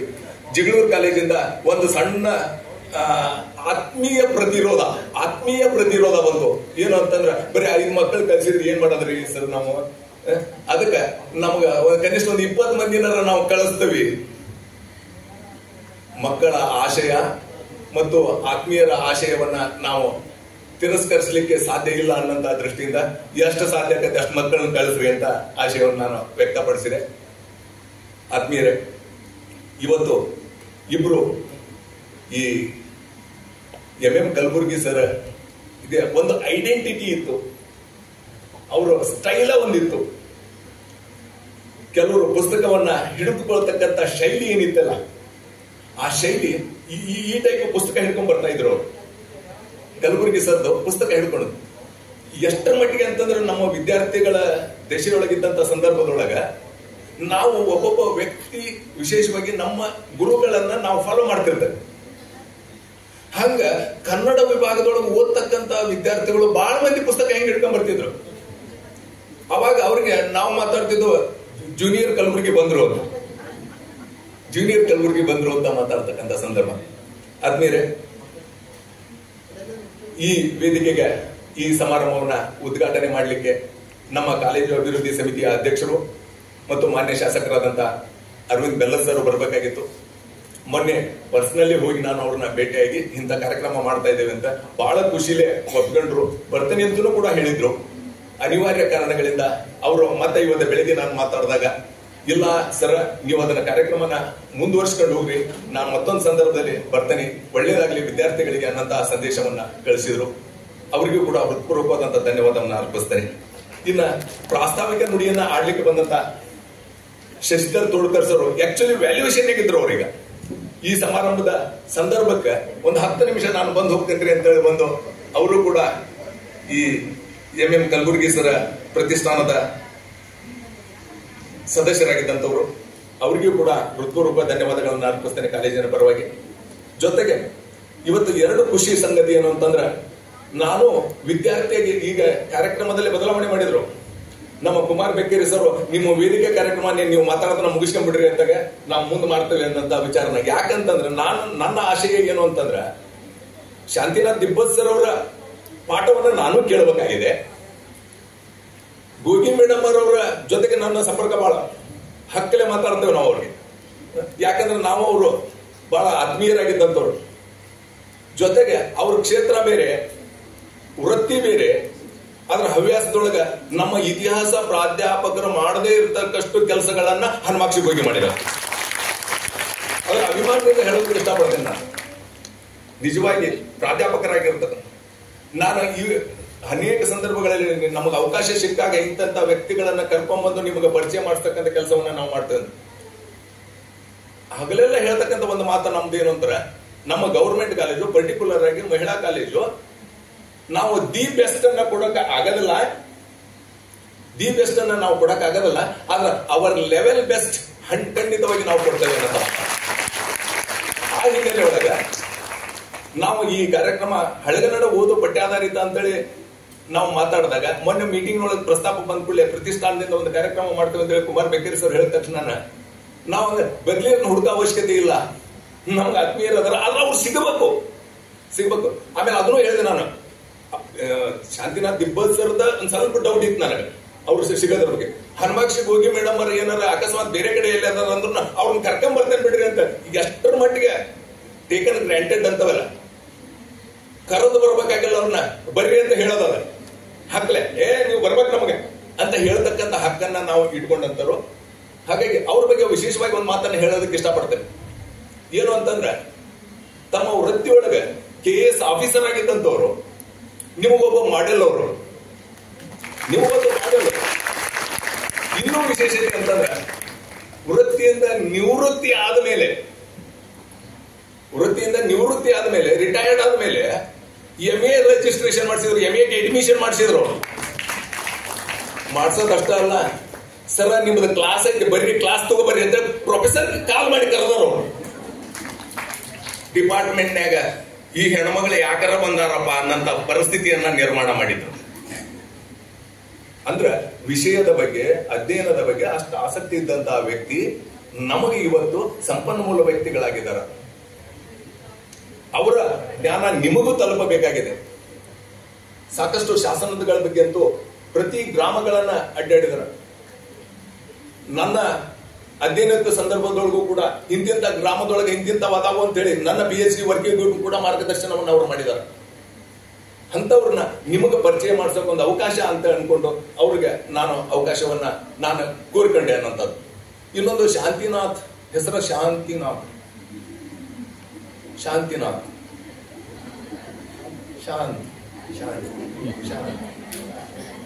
ಮಾತಾಡ್ಸ್ಬೇಕು, ಅವ್ರನ್ನ ಮುಟ್ಟಿ ಮಾತಾಡ್ಸ್ಬೇಕು ಸರ್ ನಾನು ಅಷ್ಟು. ಆದ್ರೆ ವಿದ್ವತ್ತು ಏನಿದೆಯಲ್ಲ ಅದು ಶಾಂತವಾಗಿ ಹರಿಯತಕ್ಕಂಥದ್ದು, ಅವ್ರ ಹತ್ರ ಇರ್ತಕ್ಕಂಥದ್ದು, ಅದು ನಮ್ಮ ವಿದ್ಯಾರ್ಥಿಗಳಿಗೆ ತಲುಪಬೇಕು, ಇದು ಆಶಯ. ಆ ಹಿನ್ನೆಲೆಯೊಳಗ ಅವ್ರನ್ನ ನಾವು ಇವತ್ತು ಸಂಪನ್ಮೂಲ ವ್ಯಕ್ತಿಗಳಾಗಿ ನಿಮ್ಗೆ ಕರ್ಕೊಂಡು ಬಂದಿದ್ದೀವಿ ಅನ್ನೋಂಥದ್ದು. ಇದರ ಜೊತೆಗೆ ಈ ಕಾರ್ಯಕ್ರಮವನ್ನ ಆಯೋಜನೆ ಮಾಡಲಿಕ್ಕೆ ಹೆಚ್ಚು ಕಡಿಮೆ ಸಹಕಾರವನ್ನು ಕೊಟ್ಟಂತ, ಹೆಚ್ಚು ಕಡಿಮೆ ಅಂತ ಯಾಕೆ ಹೇಳ್ತೇನೆ ಅಂತಂದ್ರೆ, ನಾವ್ ಏನಾದ್ರು ಕಿರಿಕಿರಿ ಮಾಡಿದ್ರು ಕುಮಾರ್ ಬೆಕ್ಕೇರಿ ಸರ್ಗೆ ಕಾಡ್ತಿರ್ತದೆ, ಸರ ನಮ್ಗೊಂದಿಷ್ಟು ಅವಕಾಶ ಮಾಡಿಸ್ಕೊಡ್ರಿ. ಯಾವುದೇ ಕಾರ್ಯಕ್ರಮಗಳಿದ್ರು ಕೂಡ ಕುಮಾರ್ ಬೆಕ್ಕೇರಿ ಸರ್ ನಮಗ ಸಹಾಯವನ್ನ ಸಲ್ಲಿಸ್ತಕ್ಕಂಥವ್ರು. ಅವ್ರನ್ನು ಕೂಡ ಈ ಸಂದರ್ಭದಲ್ಲಿ ನಾನು ಕಾಲೇಜಿನ ವತಿಯಿಂದ ವಿದ್ಯಾರ್ಥಿನಿಯರ ಪರವಾಗಿ ಹೃತ್ಪೂರ್ವಕ ಧನ್ಯವಾದಗಳನ್ನು ಅವರಿಗೂ ಕೂಡ ಅರ್ಪಿಸಲು ಇಷ್ಟಪಡ್ತೇನೆ. ಇನ್ನು ಆಕ್ಚುಲಿ ಕಾರ್ಯಕ್ರಮ ಮುಗಿದ ನಂತರ ಅಧ್ಯಕ್ಷೀಯ ಭಾಷಣ, ನಾನು ಅಧ್ಯಕ್ಷೀಯ ಭಾಷಣ ಮಾಡಾಕತ್ತಿಲ್ಲ. ನಾನು ಕೂಡ ಈಗ ವಿದ್ಯಾರ್ಥಿಯಾಗಿ ಅವರ ಜೊತೆಗೆ, ನಿಮ್ಮ ಜೊತೆಗೆ ಈ ಕಾರ್ಯಕ್ರಮದಲ್ಲಿ ಕೂಡ್ತಾ ಇದ್ದೇನೆ. ಬಹಳ ದಿನಗಳ ನಂತರ ಹಳೆಯ ಕನ್ನಡ ಅನ್ನಂತ ಪದ ಬಗ್ಗೆ ಬಂತು, ನಿನ್ನೆ ಇನ್ವಿಟೇಷನ್ ಬಗ್ಗೆನೂ ಕೂಡ ಬಂತು ಸರ್. ಹಳೆ ಕನ್ನಡ ಅಂತ ನಾವು ಬಳಸ್ತಾ ಇದ್ವಿ, ಇದು ಹಳಗನ್ನಡ ಆಗೈತಲ್ರಿ ಅಂತೇಳಿ. ಇಲ್ಲ ಸರ್ ಹೇಳ್ಯಾರ, ಸರ್ ಹೇಳ್ಯಾರ ಅಂದ್ರೆ ನಾವು ಮಾತಾಡಂಗಿಲ್ಲ. ಶಾಂತಿನಾಥ್ ಸರ್ ಅವ್ರ ಕೊಟ್ಬಿಟ್ಟು ಮುಗಿದೋದು ಪ್ರಶ್ನೆ ಅಂದ್ರೆ ಅದರ ಬಗ್ಗೆ ನಾವು ಬಳಸ್ತಕ್ಕಂಥದ್ದು ಹಳೆಗನ್ನಡ, ಹೊಸಗನ್ನಡ, ನಡುಗನ್ನಡ ಅಂತ ಮಾತಾಡ್ತಕ್ಕಂಥ ಅದ್ರ ಅವಶ್ಯಕತೆ ಇದೆ ಅಂತ. ಒಂದು ಭಾಷೆ ಇದ್ದಂತ ಸಂದರ್ಭದೊಳಗ ಭಾಷೆಯ ಅಸ್ತಿತ್ವ ಬಂದಾಗ ವಿಶೇಷವಾಗಿ ಈ ಪುಸ್ತಕದ ಓದು ನಮಗೆ ಬೇಕಾಗಿದೆ. ಈ ಪುಸ್ತಕ ಓದದೇ ಇದ್ರ ಪುಸ್ತಕ ಮಸ್ತಕಕ್ಕೆ ಬೇಕಾಗಿದೆ. ನಮ್ಗ ಓದದೆ ಹೋದ್ರ ಏನನ್ನೂ ಸಾಧಿಸ್ಲಿಕ್ಕೆ ನಾವು ಸಾಧ್ಯ ಇಲ್ಲ. ನಮ್ಮ ವಿದ್ಯಾರ್ಥಿನಿಯರು ಕೆಲವರು ಓದ್ತಾ ಇದ್ರು, ಉಳಿದರೂ ಓದಬೇಕಾಗಿದೆ. ಇದರ ಜೊತೆಗೆ ನಮಗ ಹೆಚ್ಚು ನಾವು ಅವಲಂಬಿತರಾಗಿರ್ತಕ್ಕಂಥದ್ದು ಈಗ ಮೊಬೈಲ್ನಲ್ಲಿ. ಮೊಬೈಲ್ ಬಗ್ಗೆ ಬಂದಂತ ಒಂದು ಮಾತಂತೂ ಈಗ ದಿನನಿತ್ಯ ಓಡಾಡ್ತಾ ಇದೆ. ಮೊಬೈಲ್ ನನ್ನ ದಿನನಿತ್ಯ ನಾನು ನೋಡ್ತಾ ಇರೋ, ನಿನ್ನ ತಲೆ ಎತ್ತದಂಗ ನಾ ಮಾಡ್ತೇನೆ ಅಂತ ಹೇಳ್ತೈತೆ ಅಂತ ಅದು ಮೊಬೈಲ್. ನೀನ್ ನೋಡ್ತಿದ್ರು ಹಂಗ ರಸ್ತೆ ದಾಡ್ತಿರ್ತಾರ, ಇದ್ರ ಗಾಡಿ ಬಂದ್ರು ಇವ್ರು ಹಿಂಗ ಹೋಗ್ತಿರ್ತಾರ ಮೊಬೈಲ್ ಕೈಯಾಗ ಹಿಡ್ಕೊಂಡು. ನಮ್ ಚಿಗೋಗಳಂತೂ ಬಹಳ ಮಂದಿ ಅದನ್ನ ಮಾಡ್ತಾರ. ಅಂದ್ರೆ ಕೈಯಾಗ ನೀ ಹಿಡ್ಕೊಂಡ್ರೆ ನಿನ್ನ ತಲೆ ಎತ್ತದಂತೆ ನಾ ಮಾಡ್ತೇನೆ ಅಂತೇಳಿ ಮೊಬೈಲ್ ಹೇಳ್ತೈತಂತ. ಆದ್ರ ಪುಸ್ತಕ ಹೇಳ್ತೈತಂತ ಏನು, ನೀ ನನ್ನನ್ನ ಹಿಡಿದು ನೋಡು, ನಿನ್ನನ್ನ ತಲೆ ಎತ್ತಿ ನಡೆಯುವಂತೆ ನಾನು ಮಾಡ್ತೇನೆ ಅಂತ. ನಿನ್ನನ್ನ ತಲೆ ಎತ್ತಿ ಅಂತ ಅವಕಾಶವನ್ನ ನಾವು ಓದಬೇಕಾಗಿದೆ ವಿದ್ಯಾರ್ಥಿನಿಯರೇ. ಅಂತ ಅವಕಾಶ ನಮಗೆ ಇವತ್ತು ಈ MM ಕಲಬುರ್ಗಿ ಪ್ರತಿಷ್ಠಾನ ಒದಗಿಸಿಕೊಟ್ಟಿದೆ. ಆ ಅವಕಾಶ ನಮ್ಮ ಎಲ್ಲ ವಿದ್ಯಾರ್ಥಿನಿಯರಿಗೆ ಮತ್ತು ಬೇರೆ ಬೇರೆ ವಿವಿಧ ಕಾಲೇಜುಗಳಿಂದ ಬಂದಂತಹ ವಿದ್ಯಾರ್ಥಿನಿಯರಿಗೆ ಲಭಿಸ್ಲಿ ಅನ್ನಂತಹ ಆಶಯದೊಂದಿಗೆ ಈ ಕಾರ್ಯಕ್ರಮವನ್ನು ಆಯೋಜನೆ ಮಾಡಿದಂತಹ ನಮ್ಮ IQAC ಸಂಯೋಜಕರಾದಂತಹ ಮಧುಸೂದನ್ ಸರ್ಗೆ ಮತ್ತು ಕನ್ನಡ ವಿಭಾಗದ ಪ್ರಾಧ್ಯಾಪಕರಾದಂತಹ ಡಾಕ್ಟರ್ ಭಗವತಿ ಮೇಡಮ್ ಅವರಿಗೆ, ಖಾತೆದಾರ್ ಸರ್ ಅವರಿಗೆ ಹಾಗೂ ಕುಲಕರ್ಣಿ ಮೇಡಮ್, ಗಾಯತ್ರಿ ಕುಲಕರ್ಣಿ ಮೇಡಮ್ ಅವರಿಗೆ ಹೃತ್ಪೂರ್ವಕವಾದಂತಹ ಧನ್ಯವಾದಗಳನ್ನು ಅರ್ಪಿಸಿ ನಾನು ವಿದ್ಯಾರ್ಥಿಯಾಗಿ ಇಲ್ಲೇ ಈ ಕಾರ್ಯಕ್ರಮದಲ್ಲಿ ಭಾಗವಹಿಸ್ತೀನಿ ಅನ್ನೋ ಮಾತಿನೊಂದಿಗೆ ನನ್ನ ಮಾತನ್ನು ಮುಗಿಸ್ತೇನೆ. ಧನ್ಯವಾದ. ಅಧ್ಯಕ್ಷೀಯ ನುಡಿಗಳನ್ನಾಡಿದ ನಮ್ಮ ಕಾಲೇಜಿನ ಪ್ರಾಚಾರ್ಯರು ಹಾಗೂ ಈ ಕಾರ್ಯಕ್ರಮದ ಅಧ್ಯಕ್ಷತೆಯನ್ನು ವಹಿಸಿದ SS ಅಂಗಡಿ ಸರ್ ಅವರಿಗೆ ತುಂಬ ಹೃದಯದ ಧನ್ಯವಾದಗಳು. ಈಗ